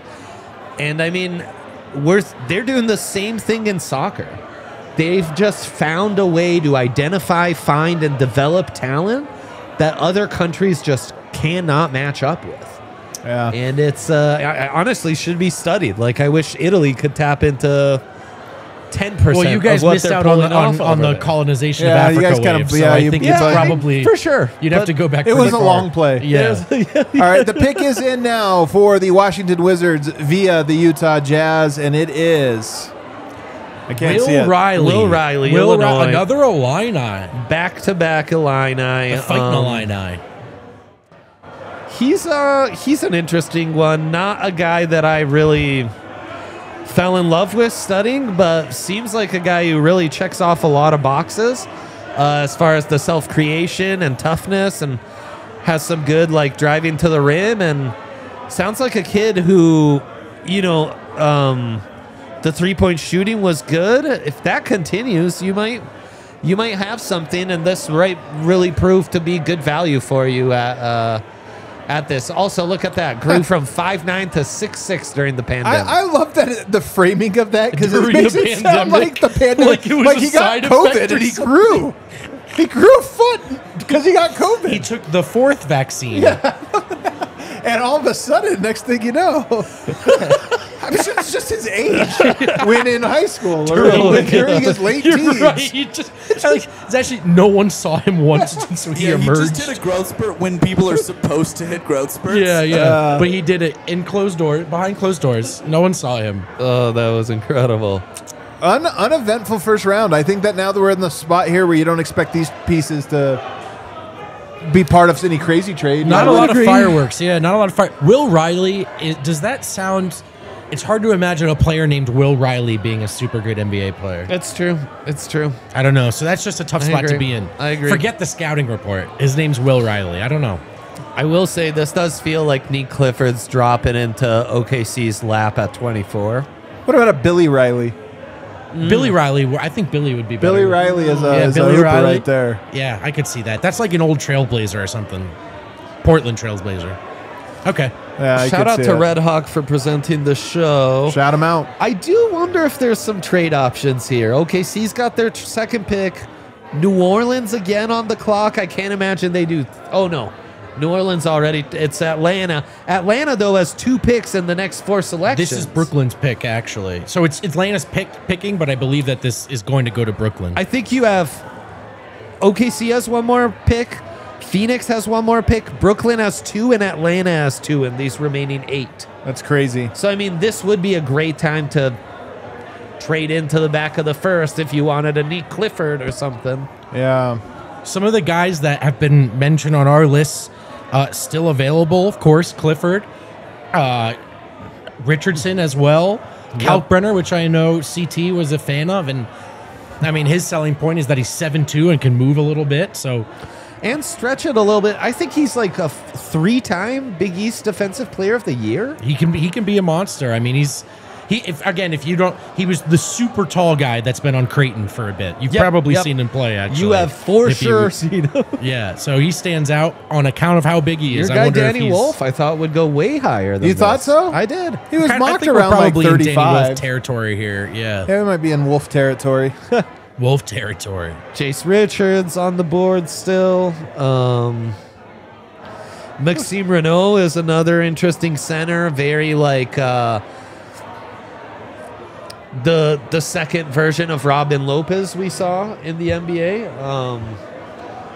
Like a stretch big who played at Stanford. Actually, another French guy, but he went to play college. And my guy Liam McNeely as well. I'm shocked he's still here. A lot of people liked Asa Newell, the defensive athlete big from Georgia. He's So- arguably best left. You could argue for sure. So there's some decent talent still on the board, as you'd expect, of course. But you know, one trend that's held through, given the trades that did or did not happen tonight so far, as close as it was to back-to-back Eastern Conference teams winning the finals, the West gets Oh, dude. deeper, and I don't know what the East looks like, guys. Boston, that's a gap year, right? Yeah. Maybe they have a great plan for 2-3 years from That's now. right. Not next year. Indiana, it's not fair. It's really not fair at all. They're screwed, right? I mean, that's really late in the season for Correct. Halliburton Correct. to suffer that injury. So, and plus they've got some contract stuff to figure out. Oh, guys, we're live inside the war room right It's now. the Nets again. Is this the only camera They we are have? so pumped that they got their guy. I think it's just that we have a camera in Brooklyn, Yeah, and they they're keep the only going back ones. to it. Yeah, they're just having such a blast. They're having a Controlling blast. every other pick in this Do you draft. think they talk about this though? Like, hey guys, when the pick gets made, we all have to. You Like, all have to. Yep. There's Jordy Fernandez, who had a very great start Hell yeah, as the head Jordy. coach in Brooklyn. Maybe too good for a team that was trying to lose some games at one point. yeah. So, but yeah, guys, I mean, the East, the that. Knicks, who are still trying to find their head coach, they're getting embarrassed Dude, during truly. that search. Yeah. And so you just wonder who has next out East. Detroit. Did Orlando do enough with that trade? Right. And man, guys, how awesome would it be if the Denver Nuggets could just play in the Eastern Conference? Because I'd be picking them. No kidding. And I'd I be mean, picking yeah, them. everyone always wants to talk about lottery reform. Start by figuring out how can we even out the talent between East and West. Just get rid of the It's been like conferences, this man. the entire century. It's I been mean like this sincerely. I'm worried about the Nugs. I'm Yeah. very shaky. This or that. If they were in the Eastern Conference, I'd be like, they're coming out of the East. Oh, no doubt. It's Magic and the Knicks. No doubt. that they have to contend with. It's also why the whole how many finals appearances LeBron know. had. Spare me. There's a lot. There's Spare a me. lot of that. I do agree. And I thought you could say the same about those I will say this: the most Pistons impressive teams, thing about LeBron doing the 9 straight finals, going late into the playoffs. Every team of the last 5 years has worn down the next year. It was his conditioning through it all, man. His ability And and health somehow. And at some point during those years, there were international play. He just kept playing. He just Yeah. kept playing basketball. Man, we see our guy Nick Clifford is falling a little bit here. Falling. It's true. And I'm free falling. And Chad's a little upset. Denver appears to be inactive. I gotta say, while I'd like Denver to be active in the offseason, I don't know if trading into the late first round No way, man. makes a ton of sense for them. So I'm not mad at that. It wasn't the best use of the 2031 pick or flipping Piwa or anyone else, right? Yeah, the Pistons. Thank you there. Yeah, I agree. Pistons going to be good next year. But yes, I don't, a draft pick? Like, come on, guys. Come on. Right, you can't fire Calvin Booth and just keep doing the exact That'd actually thing be he would hilarious. have done, you know? Right. Washington, by the way, traded down and got the guy they were targeting anyway. So they, at least, what they're saying. Right. So that was the Tim Conley, right? You know who we want? We want him a little bit later, so we're going to pick up an asset. If Washington renounces all the cap holds on their book after this year, they would clear up $250 million in cap hold space and around $100 million in cap space. Whoa. So there's a little bit of, if you look at each of the trades Washington's made lately, it's like, what are they doing? Why are they doing? I think they're setting it up to just have a bunch of money come off the books and have a handful of young guys they like. So just something to keep an eye on there as well. The pick is in. We saw Brooklyn's front office celebrating. What were they celebrating? I can't see that because I have a camera. Drake Powell. Drake Powell, the wing out of North Carolina. All righty, North Carolina. Yeah. And this Athlete. pick goes to... Which, is it Brooklyn or Atlanta? Brooklyn gets this one. Yeah. 3-and-D athlete, is that the Yeah, the that's one? right. Very meat and potatoes, pretty unsexy. I don't know how you would justify taking a guy like this before Nick Clifford. I guess the age is how you justify it.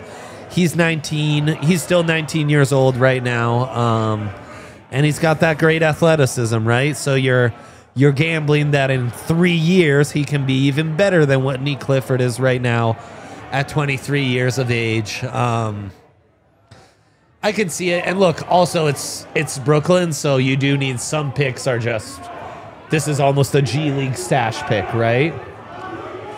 Okay. Like, we'll see when this asset becomes a player in a couple years. Type 43-inch vertical at the combine. deal. Crazy. 43? That's Crazy. actually... I think that's what mine was, too, when I measured it I coming agree. out of college. Yep. 42 Yeah, I inches. remember that too. Speed as well. So, yeah, just kind of that super athlete type. We Yeah, do I see am this pretty type fast. fail a lot when they don't have the skill. Yep, it's But- a concerning one. This is like the boomer bust type prospect, I guess. Especially without a handle. And I feel like a lot of athleticism without a handle is, well, what are you doing, catching lobs? Yeah, that gamble on a guy who's young and hasn't really shown you a path to, oh, I can at least do that. Like, he's not even Ryan Dunn last year, you know? But at least coming out of Virginia, it was like, we know what a dud he is on offense, but we're willing to take that defensive gamble. He's not even at that point. Remember when Ryan Dunn hit a bunch of threes for a month? It was like, like the first month of his career, we're like, is he a 50% three-point shooter? Have What the hell? Suns finally done it in the draft? No. Ishbia's like, Actually, no, no, chance. they Yeah. haven't. Yeah. That's kind of funny, actually. Thank you, Kale. Taking a look at the draft and again some of the bigger surprises. You can start with Ace Bailey if you want, insofar as he did not want to go to Utah, and Utah said, "We don't care. We don't care. We're taking you. So we'll see you at Summer League. We'll see you at camp." You could argue that Demon going as high as he did for pick 8 there to Brooklyn, who's had a that's lot right. of say in this draft. A reach from New Orleans, maybe not a reach, but an overpay. They wanted Derek Queen, and they traded what could be a very valuable first next year to trade with Atlanta. The big surprise, Hansen going at pick 14 to Portland. The young man from China, still 19, going on 20. Utah sticking with the That Boy Nice Watcher theme with Walter Clayton Jr. And Nick Clifford still on the board. So it went chalk to start. A couple of surprises, but not a lot of big trades. Not a lot of ground-shaking movement here to the NBA landscape. Our big surprise of the day was that Yang. Is it Yang or Yang? You're We're not asking sure. the wrong Yeah, that's why I haven't been saying it. I just have been leaving it. Hanson. Yep, that's what I'm saying. There it You is. brought me for the draft expertise. If you're looking for Not the name stuff. more, I really can't Dre's provide watched their that. tape. He hasn't studied how to pronounce their That's names. exactly right. Dare I say the Hawks, the winner of the night, without making a single pick, but getting that unconditional future first from the Pellies. Man, maybe. Honestly. Maybe my favorite pick. And Derek Queen, who they trade out of for that, one of my guys. So, yeah, DMV Jokic. Still, I like the return Atlanta guy. You know, our draft analyst here, CT Fazio. Maybe if you take what they paid to move up out of the picture for a second, the actual picks, he likes both of them. I mean, he was way higher on both Yeah, of those for sure, guys for sure. than consensus. So he might like the job that scouting department's doing, but a very confident move, very sure yeah. of themselves move yeah. from the new front office in New Orleans. and a move that tells me like we're moving on from a lot of these guys. Yep. And that's right. Thank you, Todd Houston. A note on Phoenix, who's doing some weird stuff. They're doubling up on Duke centers and then drafting another, drafting a Duke center, getting Mark Williams. And then after having grabbed Richards last year, again, we don't know what Phoenix is doing, but they are doing stuff. So good for them. We do have another pick that is in right now. This is Brooklyn Nets has been announced at least, even though it hasn't come up on the. It's the Atlanta Hawks, I think, taken next. Because they had, New Orleans. Correct. Pick, This is right? we just talked about this trade. That's right, Kale. So this is New Orleans picking, and they're trading to the Atlanta Hawks, who sent them this pick. Yep. In exchange for that 13th That pick and Derek that Queen future trade, first yeah. rounder. So New Orleans will draft. They will trade that draft pick to the Atlanta Hawks. There we go. Yeah, and we see who the Hawks take after I gave him all that praise. Actually, crazy enough, think there's a couple bigs who would be nice value for them. And again, that 2026 first rounder that the Hawks received, it's unprotected and the more favorable of New Orleans or Milwaukee, I believe, is the other one. So yeah, Jeez, if man. New Orleans does decide to shake this thing up or break this thing down, I should say, that could be a very, very valuable draft pick they just gave up. We will see. What a haul. You know, another star of the draft so far, initialed or nameplate necklaces. I feel like we've seen a lot of those. That's the big. I'm telling you, the NIL era, I think, has ushered these in. Right. They've really ushered for in. sure. We're going to see a lot of drafts in a lot of sports with For some sure. big name chains for Oh sure. my god, that is too For right, sure. too accurate. You know what the NIL era has also ushered in is guys getting pretty lucrative offers to stay in school. And then what that's also resulted in is guys sometimes underperform. And then guys I was really excited about in 2024 all of a sudden are nice values in 2025. Oh, that's interesting. Cam Jones from Marquette is an example of this. He looked really good. And I really wanted him at the end of the first last year. Then he goes back to Marquette. His shooting numbers are a little streaky as he's being asked to do more on ball and stuff. And Cam Jones is still around. He'd be a guy I'd target to move up to in the second round. Hunter Salis is another guy out of Wake Forest, a nice shooting shooting guard, who I think could be really good value tomorrow as well.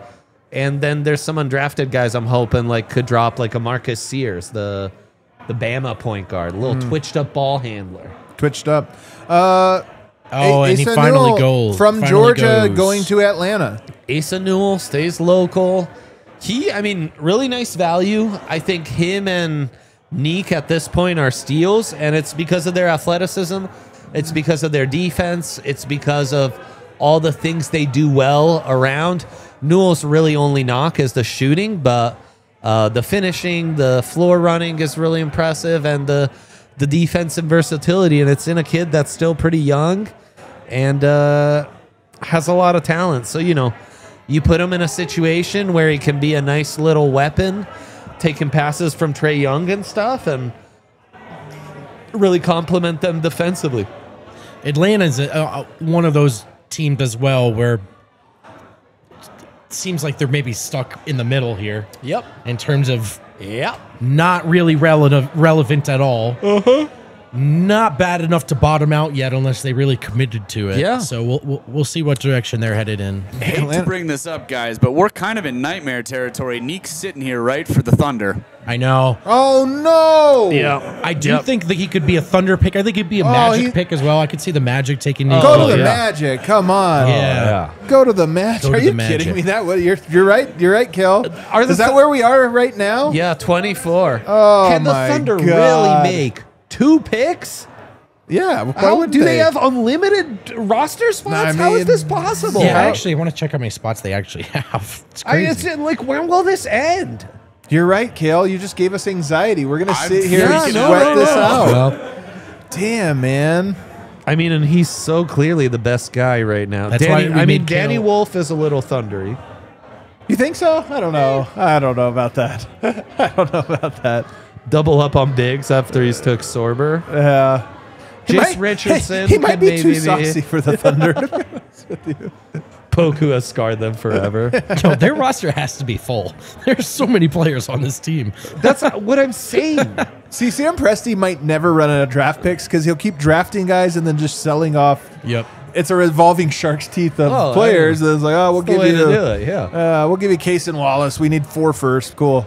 I mean, that's the thing. Move everybody up a chair. How easy would any sort of consolidation trade be for them at this point? Oh. I mean, You mean with all their awesome now championship tested players? Yeah. they're sitting in a nice spot, a Yeah. very nice spot. If I was a Thunders fan, I'd be checking the future picks we have twice a day. Almost. You would be in heaven right now. Almost certainly. Asa Newell had a little bit of the Zeke Naji hairdo though out of college. That's not great. Not a great sign for Asa Newell. Not a great sign. Burn. Thunder and Magic. Nick Clifford still on the board. Jace Richardson's still on the board Yep. as well. Yep. He was one of my guys. He's Two- tiny, but he can flat out shoot the rock, man. Just silky smooth jumper and every kind of shot. Like he could do it off movement, off the dribble, catch and shoot. Just a straight up shot maker. Some fun. If Neek does fall past here and he gets drafted by Orlando, he would be playing with Tristan Da Silva, who took his spot at CU. Yeah. Oh, that's So right. that could be a fun little undercurrent of a story. Honestly, yeah. if you ask me, Liam McNeely as terrifying for either of those two teams, like that kind of shooter and upside who was like a top 10 pick coming into the season, if he panned out for them, yikes. Oh, and chat pointing out, actually, I believe that is accurate, that 25 pick that the Magic have once belonged to, Your The Denver Nuggets. Denver Nick Nuggets. Clifford is going next. and he's going But to... he's traded. He's being traded. So the Thunder will make the pick. They will select Nick Clifford per shams and send him to Sacramento. That's Oh, right. man. The Sacramento Kings adding Nick Clifford The Beavs via trade saved with us. Oklahoma City. Shams being But what is the trade, though? You know what? yeah. What is the What trade? is We're the about to trade? get a drum roll here. We're about to get a drum roll. We should bring CT in before too long, but I want to get the details of this trade here out before we bring him back in. Yeah. Wow. Good for Neek. That's What awesome. could possibly be a future asset? Is this like a roll it down the road? If Sam I mean, Presti, it's- if you're yes. going to bet on anybody to screw up and Almost get their pick, yeah, certainly Sacramento. a future first. Yeah. Yeah. Oh, man, that's a tough one. Yeah. That's great. Good for Congrats Nick to Clifford, though. man. Hey, Nick Clifford, Congrats another to first-round Neek. draft pick for CSU. And they keep the Fantastic. train rolling there, man. That program's got Fantastic. something cooking. Yeah. After a draft last year that saw Colorado native and Dalton connect, and then the 3 Buffs go in the top 35, we get another one. Colorado Springs own, went to the Buffs, transfers to Colorado State. So he's really he's hit all the spots in our great state. That's right. He sure has. All right, why don't we bring CT back on? Is he waiting in the wings there for us, Kale? Thank you, Kale. Super producer Kale. On the ones and twos. Asking a lot of the God, I'm of so the glad he computer. didn't go to Oklahoma City. That could have been Yeah. could have been a rough one. Yeah. Could have been. Look at that suit though. What do we think here? Uh Yeah, who are we to judge? I was Yeah. gonna say I had some thoughts, but I'm not. yeah. You know, Yeah, I'll say this. I think that won't look in 10 years. That'll be like what? I think You know what that's I mean?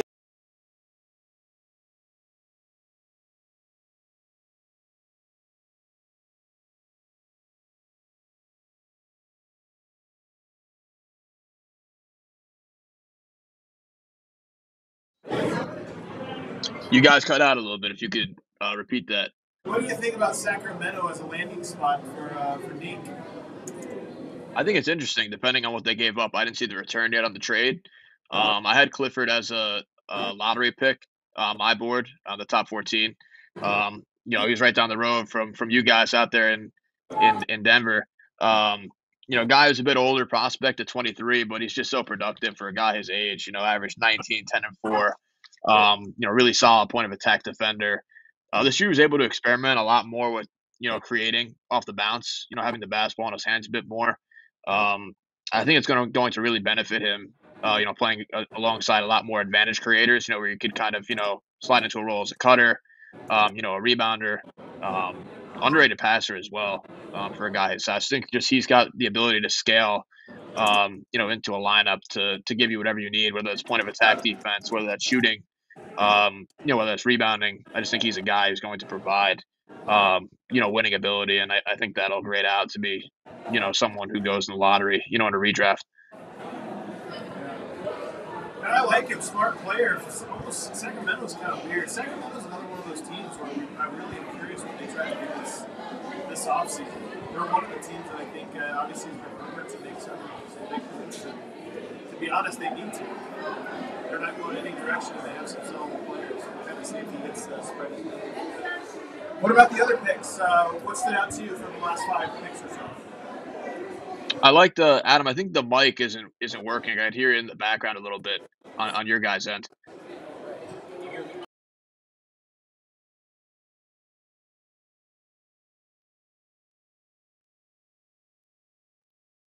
Now it's muted.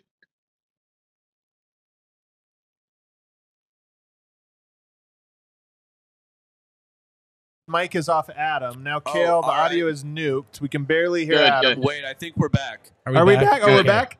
All right, there we go. You guys are good now. Excellent. Yeah, so well done. who else stood out to you? What other picks stood out to you over these last 5 or 6 or so? Yeah, I like the Asa Newell pick for Atlanta. Interesting forward. Has the ability to handle the ball a little bit. Kind of reminds me a bit of a Nick Claxton. Funny enough that he actually went to Georgia too. Back when he was in college. But funny enough, Newell played with Cooper Flagg and Derek Queen at Montverde high school. So he played with those guys back in high school. So really intriguing combination of players there. One of the best offensive rebounders in the draft. Guy who's got grab and go ability. I just think defensively he's a really potent switch defender. Can play multiple schemes. Guy who can really capitalize as a guy in the short roll. Hitting floaters. Playing in that mid-range area with the shots developing, but I think eventually he'll be able to become a pretty decent, three-point shooter. I like the Drake Powell pick as well for the Nets. Not really too flashy of a pick, but 6'5" wing, pretty good screener for a guard. Really good athlete as well, but grades out as a guy who's really potent in the mid-range. And I think the Nets are probably betting on some underrated creation upside as a guy, who was a freshman at Carolina, and that situation was really a tough context for a lot of players, playing in Carolina. So I think, him playing in a more scale back role, having a bit more spacing, I think Powell will look pretty good in the net system. All right, so five picks left here in the draft. Who would you take here if you were a GM with any of these picks? Who's the best player left on your board, CT? So the best player left on my board is Adou Diarra. I would pick Diarra at this point in the draft. I think he's being severely underrated, at this point as a guy who's a crazy athlete, especially for a guy his size of 6'6", 6'7". Potent defender, can operate as a rim protector or a guy you can put on, one of your better perimeter creators and have him slow him down. Offensively, he's a guy who teams are going to probably leave open, immediately as a guy who's not really that great of a shooter at the moment, but he does compensate for that, being able to attack off the bounce really quickly and use his physicality and his strength to kind of dislodge defenders. So I think that'll make up for some of the offensive deficiencies at the moment. But I would pick Diarra at this point in the draft. I think he's being severely underrated. At this point, he'd be a value pick in the 20s. And Jace Richardson is the latest pick out of Michigan State. Small guard, obviously a father with some NBA experience. And CT, in my notes here, I've got shooter underlined 3 times. What can you tell us about Jace Richardson, the undersized shooter going to the Orlando Magic? I think this is a prototypical Magic pick as far as if they needed a guard who could actually create off the bounce and score a bit, self-created looks. So I think they're probably in the mix for Clayton or Jace Richardson. They were able to get Jace because the Jazz traded a decent amount of assets to get Clayton. But Jace, one of the most efficient guys in the class, really good shooter. Came off the bench a bit sometimes at Michigan State. Started some games here and there, but I think a guy who's going to really capitalize off of Paolo and Franz. Is a guy who can hit, catch, and shoot shots. Doesn't really have to self-create as much, but I do think you can give him the ball a bit, and he can operate off the bench, as a scorer. But I think this is a great pick for them, especially this late in the class, because he was projected to go pretty high up, in the beginning of the process. Right. Value there, right? Value. I would think this late, a little small, but they could use the shooting. And the dust has settled on that trade, CT, in the end. Yep. RJ Hampton, Gary Harris, and Jace Richardson for Aaron Gordon. I think that one worked out for Denver, not to answer for you. What do you, really quickly while we have you, what do you think about the direction the Magic are heading in? Obviously, that East is arguably up for grabs. They went and overpaid in a vacuum maybe for Desmond Bane, but I know you like Bane. I do too. Yeah. Is it enough to put them in the Eastern Conference title conversation? Yeah, crazy to see that the Aaron Gordon trade became full circle now. With that pick, RJ, Zeke, and Jace, and I think the Nuggets, that was one of the better trades, honestly, to get a difference maker to help win a championship. Great trade in looking back on it. But yeah, I think the Magic are building something pretty good. They had to kind of go away from their common practices of like having a bunch of defenders. Bane's a decent defender, but he's more offensive slanted. Dynamic shooter was a guy I really wanted for Denver actually in that class. The same class that they took RJ and Zeke in. But yeah, I think them going a bit more offense comparatively to having a lot more defensive guys, I think that's a good step in the right direction. And I said it before on the show, I think the Nuggets should honestly look to kind of buck what they've been, doing over the past, couple of years. Try to target skill sets that aren't really on the roster. Target guys who can, self-create for themselves and not just rely on Jokic and Murray to help, set up the offense and create in that aspect. So I like the direction the Magic are going. And you look at the Eastern Conference, I mean, doesn't even compare to the West. It's nothing. Yeah, it's nothing. I really think that the Magic and Knicks, I think, probably are two of the teams that really will have a good chance at making the finals next year. I agree. It's crazy, man. It's absolutely crazy. They do get Bane, or they have Bane, and now they add another shooter. Because when they made the Bane trade, everybody's like, they need shooting. And I'm like, that's one guy. That's one guy. And they're losing KCP, which is like, so to me, you knew they were going to go with shooting, whether it was more in free agency or in the draft. He's kind of small though, yeah? 6 foot? Yeah. 6'1"? 6'1". Jace Richardson's a bit on the smaller side, yeah. 6'1". Had some defensive concerns at Michigan State a bit, but I do think you can kind of surround him with the infrastructure there in Orlando with, Franz and Wendell Carter Jr., Jalen Suggs when he gets back. Right, they have size. I think they have tons. Yep, they have size and athletes that you can kind of go a little bit more offense comparatively to having a lot of the defenders that they've had and added in recent years. Do you think are you an Anthony Black believer, or do you think that's a guy they should move off of now?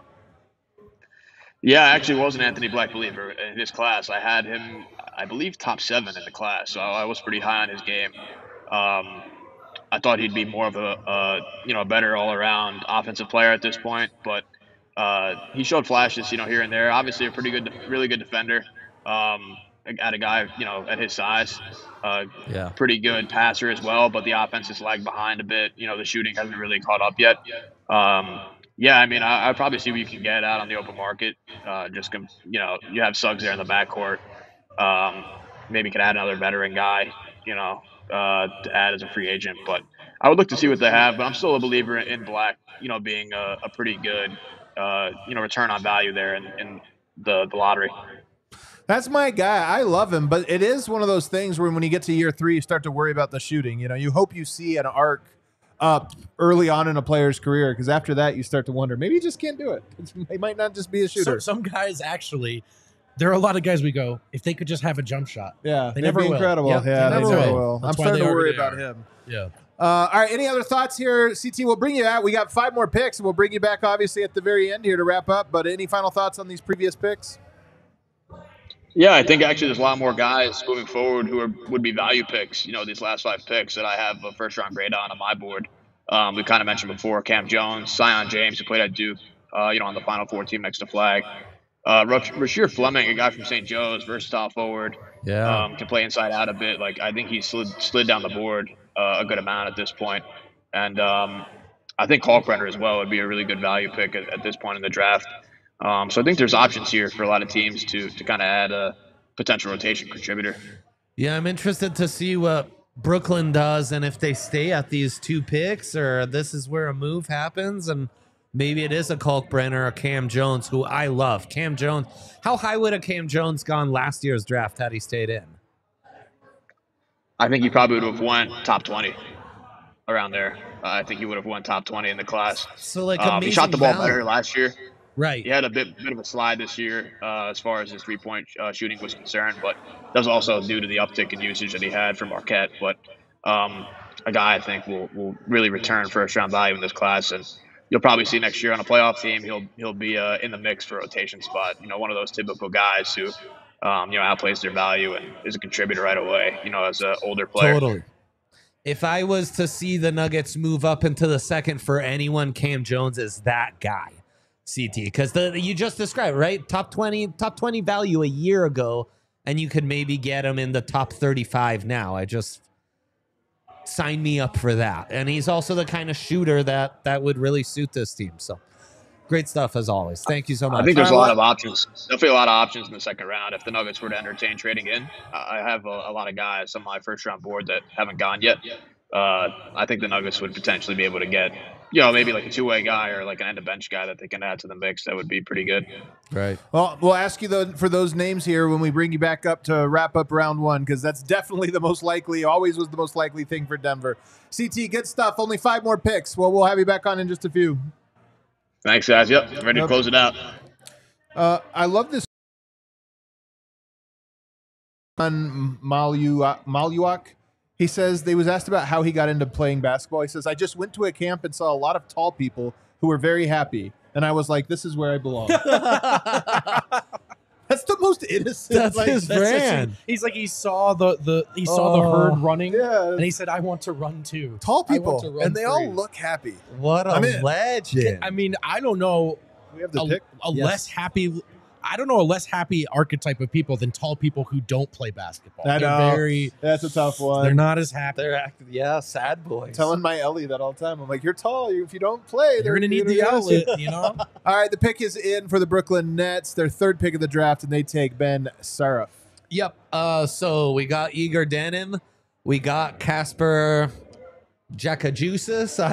I'm not even trying. Right? I think you made that one was a full. You gave up completely. I gotta read it. No I respect gotta for read the lift.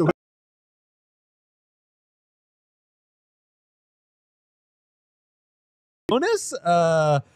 And now we have Ben Sarab. Same type, right? Big 6'6", handler, passer. We love the IQ.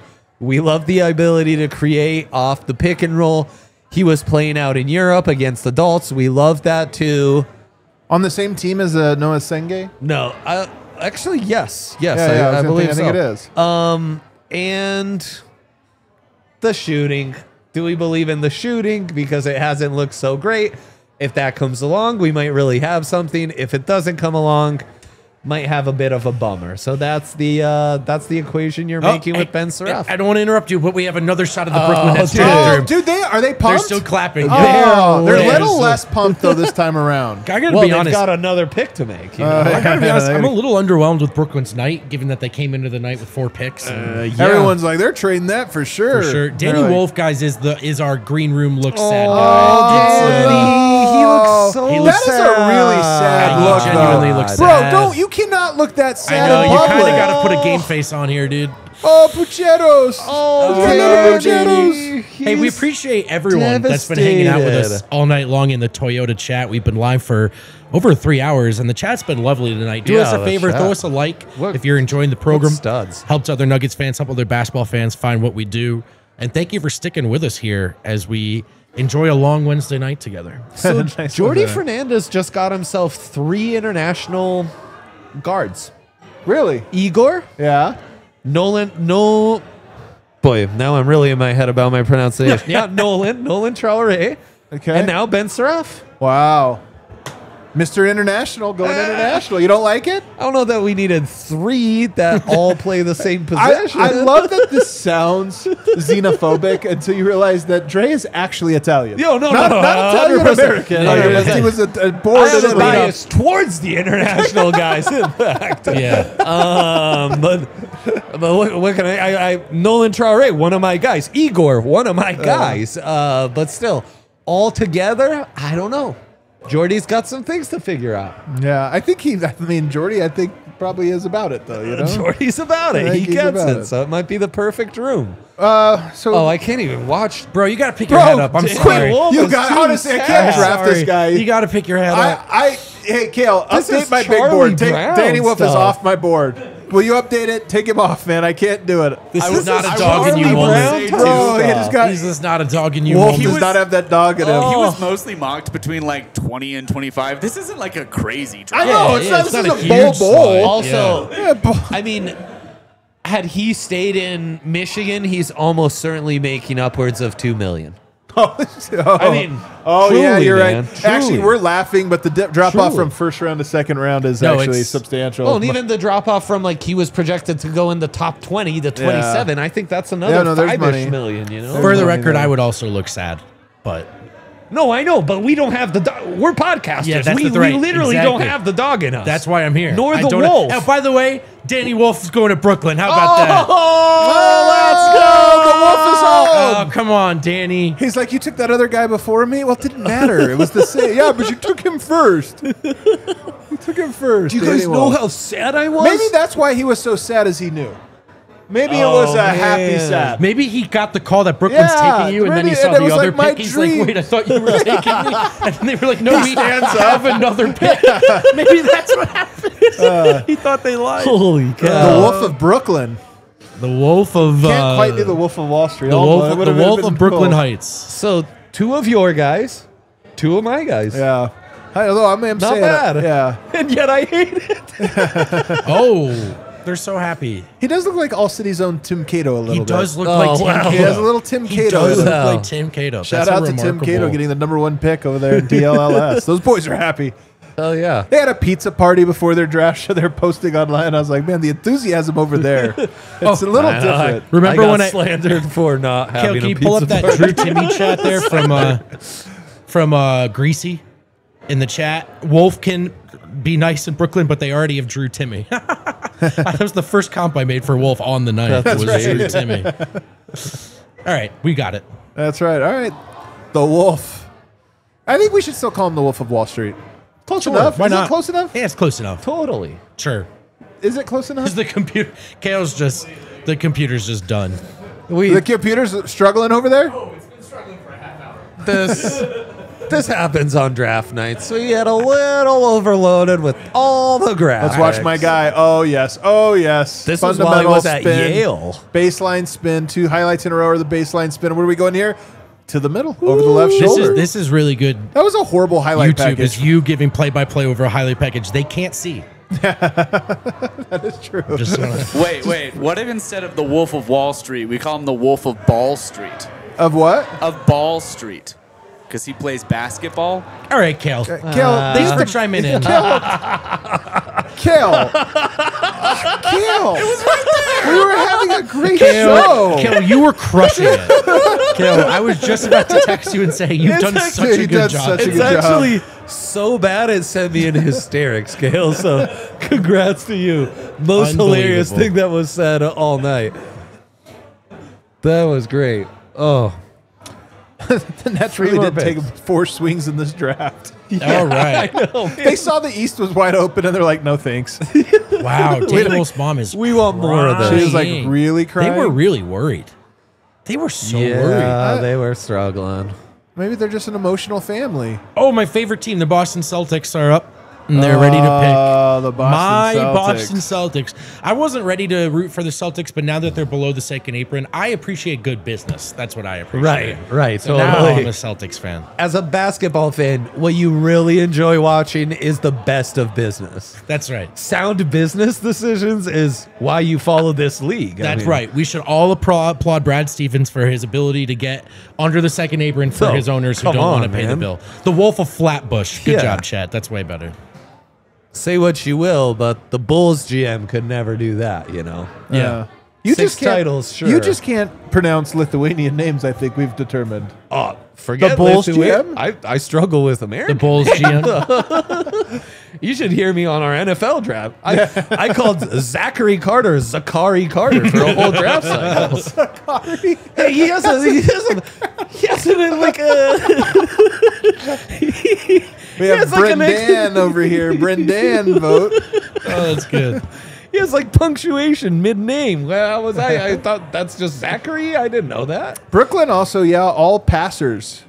Yes. All those guys are playmakers, which I'm telling you, that's the new NBA. They have some looked guys at that can your pass. guys and they Yeah, were they like, were "Oh, we say got less." get 3 of these guys, or we're Dude, not the doing." Wolf brothers crying so Oh, hard. man. There's And a he was- family of Bro, I'm not criers. sure about this, man. I'm not he sure. was cheering up that Danny cry earlier. Man, That's a- I'm not. I don't want to do toxic masculinity. No, me here, either, this or but- that, but No, but no. It's actually a lot of there crying. are different types of It's a cries. and That lot was an of ugly crying. cry. There's a lot of crying. Also, Hey, we you support should the have a moms happy cry. crying, Yeah. so we know, yeah. Oh man. Oh, Hugo Gonzalez. Hugo Gonzalez going to Boston. Somebody said Pokashevsky walked so Danny Wolf could fall. Oh, it's so good. Oh my God, that's amazing. 3 hours and 20 minutes into the show territory, That boys. is amazing. So, Hugo Gonzalez is the promising teen at Real Madrid who didn't make the jump to the U.S. to get NIL money. And guess what? He was buried on the bench. When buried on the bench, was inefficient. And instead of going top 10 like Igor or top 20 like Casper, he goes 28th to Brendan Vogt's #1 worst city in America. Boy, that really Tough break for Hugo Gonzalez. Tough break for Hugo Gonzalez. I mean, they have some great colleges, but that's not what he's going there to do. Yeah. So It's a great name, Hugo Gonzalez. it's a great name, It's a actually. really good. It's a really great name. So the 3 lines that ESPN had on the broadcast were high motor, passer, rim protector. You don't usually Yeah, see that's that a weird combination combo. of Yeah, 3. that's right. Sounds like a your guy, honestly. That does sound like my kind of guy here. Oh, I'm kind of into Danny, it. Tell I me can't- more. So, important note, this next pick is actually Charlotte's Thank you, because Kel. of the Mark Williams trade. Thank you, Kel. All right, Kel, you're back out of the doghouse. All right, Good come job. back. DeKale, come back Come up. back in, Come Kel. back up. You've had a good night. Come I hang make out. one bad pun, and you guys completely bail on me. Chad kind of liked it, too. I was into it. Oh, a handkerchief they? for Danny Wolf's brother. Come on, dude. Oh, man. No, it's been It's 5 still minutes. going. Guys, come on. ESPN is getting so much airtime out of the Wolf family crying. This is crazy. I can't believe how happy they are. Or are they? Or are they? Distraught, maybe. We begged him not to go to the NBA. Are they Be a doctor like your father. We told him 1 more year at Michigan, damn it. Not a lot of Medical people know school is this. waiting. That's the only family there who had a family member get drafted tonight, so that's why. No, good for them. I'm happy. Yeah, good for Good him. for them. That is a lot of crying, though. That's So, a lot. Did I get this right? Brooklyn made 5 first-round picks tonight, and they made all of them? 4. But they did make all of them, and they took some redundant guys, too. Yeah. Carlos Romero, boy who cried wolf. Not bad. Not bad. Oh, that's not bad. Not bad. Come on. It's excellent. It's That's excellent. really good. Boy, It's Boy, excellent. who cried wolf. Carlos. Oh, that's a good one. Well done. I like that one a lot. Should we start getting into super chats? Oh yeah, we should read some Yeah, super let's read chats some here. super Kel. chats. 2 picks left on the night. Did we get super chats? Yeah, we got a couple. Let's go to them. Get them now, Kel's people. trying. That rainbow wheel of death is our friend tonight. Michael Porter Truther. Our guy. Chatting to reinforce CT and I are different people despite our shared love for MPJ, DeLon Wright, and zone defense in Denver. Yaku Nice. equals Lonzo, Queen equals Shangoon. All right. Emoji. Emoji. I like it. Shh, be quiet, everyone. Fent Jones thinks I got a little too bold when I called Matt Mishpia incompetent. That's sarcasm. That is sarcasm from Fen Jones. Pandas 58. As a Nets fan, I'm just glad to be here. Go Nugs. Hell yeah. Oh yeah, 4 picks. This is like You guys this is are a great night. We have a Nets Star of the Nets- show. Nuggets Nets fan in the house tonight. Yeah, they're the only team drafting. It's like, hey man, get your money's worth. Amin chiming in. Nuggets need to target Jordan Hawkins. Oh, the I T-shirt like- wearing sharpshooter in New Orleans. You know what? He's lit up Denver that one time. This is Oh, what he it sure always did. is, man. He sure did, dude. I mean, that'd be legendary. I'd assume he's cost a pretty penny. I don't know if I he don't would. know, I man. actually I think don't know. he'd be Yeah, the because he's the- limited. He's very limited. And He's they've tiny. got a lot of guys. He could 90 really help the pounds margins, soaking says wet. Amin. I don't want to see Sign me Jokic up. tripled again. He is a shooter. Dylan Cantor. Whatever happened to Ishmael Kamagate? Did he not want to come to the U.S. or did the Nuggets punt on him? Nuggets punted. Well, then he's not good enough to make it to the Yeah, NBA. that's why they yes. punted. Yeah. Probably the biggest. They got excited. We got excited that they got excited. And we're sorry we got so excited because Yeah. I was not on Kamagate. Everybody really yelled at me for Pickett. Wasn't on Kamagate. Oh, The God. Nets you. did Good take call 5 by you. picks. Igor Demon, Nolan Trayer, Drake Powell, Ben Seraph, and Danny Wolf. 5 first-round picks. Drake didn't Powell was there. I thought that Didn't they was trade? I thought that was a one of them- trade. I would think one of them was a trade. At least our perhaps. graphic says they drafted Drake Powell. Oh, well, from yeah, EIL. yeah. Brooklyn has draft rights to 19 from Atlanta. Yeah. Okay, so they. All right. That's crazy. crazy. Well, Brooklyn were the stars of the night in terms of just airtime for sure. Oh, no doubt. Then Then the Wolf family. I think, got the maybe. You're right. You're right. We saw like, oh, how'd you spend your night, honey? Like I saw the Brooklyn Nets War Room celebrate 5 different picks, very excitingly, and then I saw 3 different generations of the Wolf family ball out. How was your evening, Con? You know, We're definitely getting a comment too to this one about making fun of somebody for crying in their special moment. No, guys, it was just funny. To be honest, it was That's just really hilarious. funny. It was The really sheer funny. amount of air is the wise, the prudent Phoenix Suns on the board. for Charlotte. Watch them take Selecting another for select. Charlotte. Oh, for Charlotte. That's Mark right. Williams' ghost is making this selection. How about Shams not spoiling the picks this year? Only half. Bro, Like, a Well, he's an handful of them? ESPN employee this year. Right. He spoiled some of them though. It was a weird approach. It was a scattered approach. From Well, Shams then tonight. when Shams wasn't working for ESPN, when he would spoil him, it would force Woj to spoil him. It's Right. why monopolies are bad. Black- we need a competitor here. Blackburn, who is at Ball Arena tonight, you know, the media can show up there, says there will be no presser tonight. So only 1 pick left to go. Not the biggest mystery, but Ryan Blackburn, if you see this and you were in fact the only person there all night, please text me and let me know that. I think the Nuggets buy pizza or something, though, you know, if you go. so Yeah, but if it's just If it's Ryan, just do they him. just tell him to go home? they're like, hey, man, did you think that maybe we Ryan. were going to? I know. We'll give you a coupon to like Illegal Pete's or something, but you can't be here. Like, bro, did you not read the vibe? Read the, We didn't even have read a the front room, office. man. Yeah, we just hired these guys last night. The pick is in for Charlotte. Again, this is for Charlotte, and they are selecting. Great boost from the Volo Oh, it's crowd. a Dre guy. Liam McNeely. McNeely. So Charlotte comes away with Trip McNeely? Con Knipple and Liam McNeely. Oh, wow. The 2 white shooters of the draft. Charlotte getting the 2 white shooters. Utah getting the that boy is nice guys. That's right. We don't know anything anymore. Who'd you compare McNeely to again? Jared McCain. McCain, of this yeah. class, Little McConnell in him. Yep. McCain. That's funny, You did right? just do the name thing, bro. telling you. You did just do the name thing. Liam I did McNeely. it. It's different. This guy was a stud prospect out of high school, right? But it didn't go. Is his dad quite rocking his a way. bucket hat? Yeah, it was. Oh, Yeah. come on. That's a bold move for your dad. Yeah, and I think this is the 4th guy from that Montverde high school team Cooper Flag was on to go in the first round.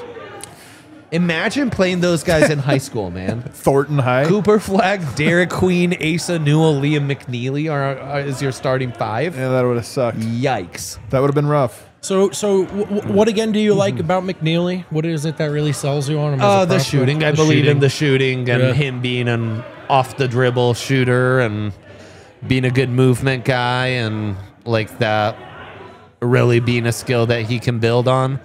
I think, like the efficiency wasn't super great on a UConn team that was probably counting on him too much to be like a creator and initiator on the offense. Yeah. And he's more of an off-ball movement guy. And I think when he gets back to that in the NBA, now will Charlotte permit him to be that? I don't know, but now you have a lot of spacing around LaMelo, but no center. Is No LaMelo Ball center. watching the draft tonight? I don't He know. loves ball. I don't know if he was watching pick 29. You know what I mean? Well, I mean, it was his team's pick. Yeah, but he probably watched the 4th pick of the draft. Yeah. And then said, I'll find out on the internet. All right. He was like, damn, Mark got traded. Yeah. Hope he passes his physical this We time. got one more pick, and it's going to come in here. Why don't we go ahead and bring in CT Fazio one CT. last time as we kind of wrap up the first round Round and of honor. move into the second round as well. Oh, look, I beat the graphic. There's all the Montverde guy. They brought Right, that up. dude, you didn't Wow, need the dude, graphic, you're a man. natural, Drew. Come on. All right, CT, things are wrapping up. What do you think of these last couple picks? Yeah, I'm surprised McNeely went this far in the draft. Dude. He was a guy ball creation. He was kind of like miscast as like a primary. And he's a guy who could play a bit of more of a tertiary role. But a guy at 6'8" who's got that level of a handle and passing chops is pretty impressive. So I really like that pick for Charlotte. I think he was kind of miscast this year, so it's kind of hurt his stock a bit. But I think he's going to probably provide pretty good rotational value for the Hornets. The Hornets going anywhere? Like, how do you feel about them overall? They're one of these teams like their rebuild and Orlando's aren't that far apart. Very different spots right now. I actually like their draft. They got some players who are more, I'd say, ready to contribute right now. I had Knipple at 6 on my board. Just think a guy who can plug and play. Good shooter, able to capitalize off of LaMelo and a couple of the other guards that they have there in Charlotte. So I like that pick for them. I like McNeely as well. I think getting a guy like that at pick 29, you can do a lot worse than that as a guy who was projected to go lottery in the beginning of the year. But, I mean, the East is so bad that maybe they have a chance just to kind of sneak in at the last playoff spot there in the play-in or something. But not really sure that they have too promising of a long-term vision at the moment. What about some of the other picks? How are you feeling about them? I like the Gonzalez pick. I think that was a pretty good pick for them. He's kind of slid down the board a bit compared to the beginning of the year. But good to see him go toward the end of the draft there. I'm surprised that Brooklyn actually selected all 5 guys. I thought they would use some of their picks to trade. They were rumored to really like Harper at number 2. I thought they were going to trade a boatload of picks for him to get that one top prospect. I know they liked Ace Bailey as well. I saw Sean Marks at a lot of not Nets games, Rutgers games this year. Scouting their guys. So surprised that they selected all 5 guys. I think they really reached on a lot of picks as well. Yeah. I kind of think that they're in the running to tank for AJ DeBonsa next year and one of the Boozer brothers. So I think they're going to be in prime position to all out tank basically, and maybe they'll start trading some veterans. Between those 2 guys, by the way, an early preview of next year's draft, because those are 2 big names. Do you have early scout on which of those 2 guys you think is better? I think Boozer at the moment. DeBonsa is a guy I think he's probably has some buzz as of late to go number 1. I heard he dominated at that USA junior, whatever it was, workout. I heard it was like by far the best one. Yeah, no, he's definitely in the running for the number 1 pick, and I don't want to rule it out right now that I would put him at number 1. But I have Boozer right now at 1, just his ability and as a forward to be, dribble pass shoot guy, great athlete as well. I just think he's going to be a really dynamic number 1 option in the class next year. So the Clippers are the last pick here. They're going to round it out. The Nuggets have announced there's no press conference, so I don't think there's any more fireworks. So now it moves to the second round. And, just give us an early preview of the second round here. You'll be back with us tomorrow as we wrap up the second round. So I do expect that there'll be some Nuggets news, whether it's a pick or even undrafted players. But what is just the second round? We know this wasn't a very deep draft. Is there second round talent to be mined and even back half of the second round, in your opinion? Definitely. I have a lot of guys in my first round who weren't selected yet. I'd probably say around 4 or 5 at the moment. Adu Thiero, number one. He's a guy that I would immediately trade in for in the second round. I don't know what it would take to get him, but he's a guy I think is going to return easy first round value in this class. So Kalkbrenner as well. I know we discussed him earlier in the show. Yeah. Janai Broom, a guy at Auburn. Actually, kind of liked him for the Nuggets last year before he decided to return back to Auburn. Guy's really versatile forward. Can dribble, pass, and shoot. Really good passer for a guy his size. He has like over 7 foot wingspan for a guy at 6'9". And I like Cam Jones as well. I know we mentioned him before. Right. Again, I think there's a lot of guys in the second round who are going to return first round value when you look back on this class. Another guy, RJ Lewis, I think I sent him over in the second round list that I sent over before. A guy at St. John's who was really a big part of their revitalized program this year, winning the Big East. Really dynamic perimeter defender. A guy who's able to create a bit off the bounce, good in the pick and roll as well. So I think there's a lot of value to be had in the second round, and I wouldn't be surprised if we see a lot of guys get traded into the class. Those guys you just mentioned, who you had first round grades for, where would you rank them amongst Jalen Pickett, Peyton Watson, Hunter Tyson, even in terms of guys, if they were on the roster, where would they fall in the pecking order? Even Trey Alexander, we'll throw him into the mix as well, just for reference. Yeah, I think Watson is the best guy out of that group for sure. I think Pickett probably at number 2, although I do think there's an argument probably for Cam Jones. I think providing a different skill set than what Pickett brings to the table, which maybe that's more valuable to Denver than what Pickett brings. But I was pretty impressed with Pickett's end of season before the playoffs. I think he showed some some promise comparatively to what we saw in summer league. I thought it was a pretty good bounce back. But yeah, I think in the second round, like a guy like Thiero, a guy like RJ Lewis, Janai Broom, Fleming as well, another guy in my first round. Zion James, another guy from Duke, who I think would be a really great fit if they were to trade into the second round. Getting a guy who could play on the ball, really good defender as well, pretty physical at a guy who's 6'5". I'd probably go Peyton, Pickett, and then take your pick of any of the other second round guys in this class that would leap some of the guys on the Nuggets roster at the moment. Gotcha. You guys got any final things here as this first round wraps up? Well, we've got our last center drafted out west. All the centers in the first round went to the Western Conference. Yannick Conan Niederhauser Yes. will be joining the Los Angeles Clippers. Yeah, so you might as well tell us about the Swiss riser who came to America at NIU, Mac Powerhouse, and then transferred to Penn State. And I guess really impressed in the combine when people maybe thought he'd go back to school, and all of a sudden he's a top 30 pick. Crazy stuff. Yeah, definitely. He was a guy I believe started at the G League combine, then got invited to the regular combine. Crazy. And then kind of worked his way up, which was pretty impressive. Niederhauser's a guy this year at Penn State who was pretty impressive.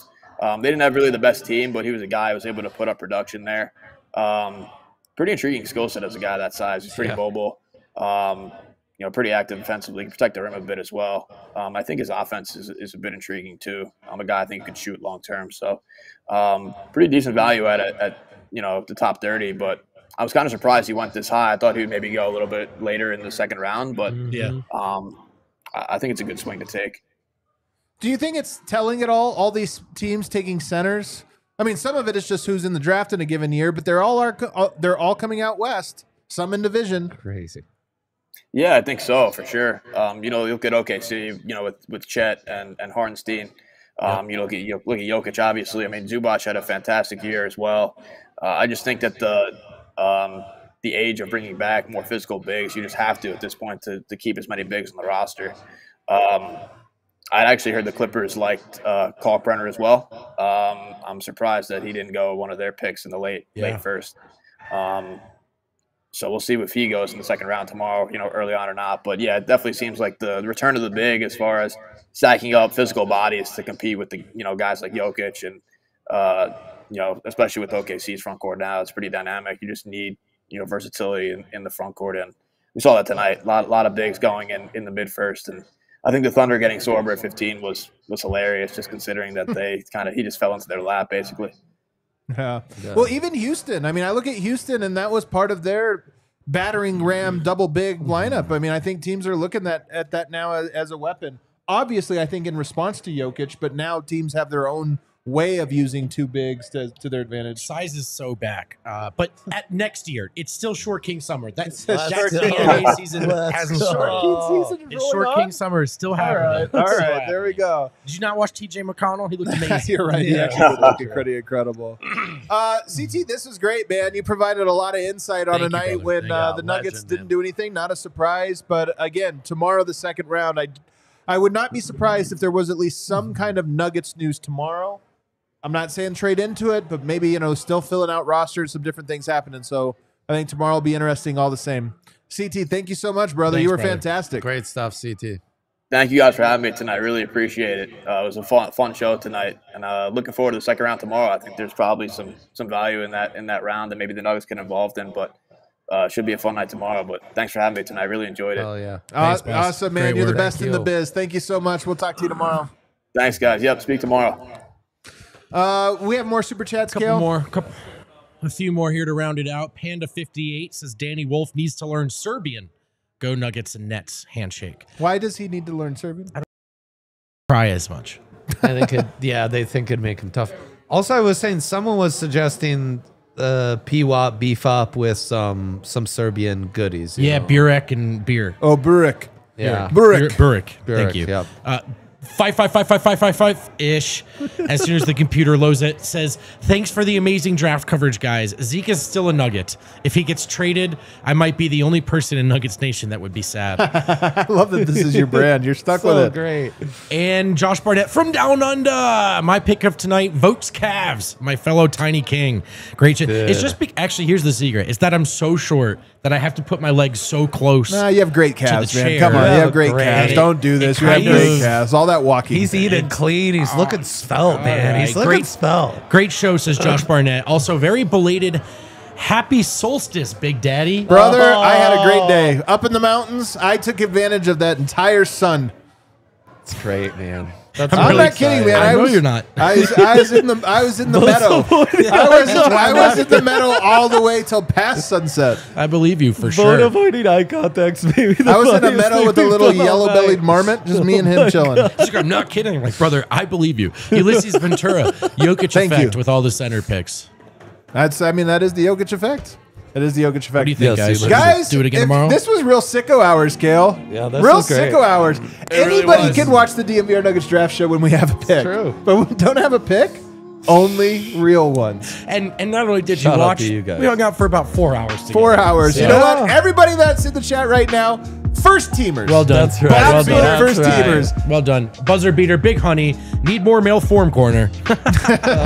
Maybe tomorrow after a draft recap show. Everybody, thanks for watching. We're back tomorrow, second round. We'll see you then.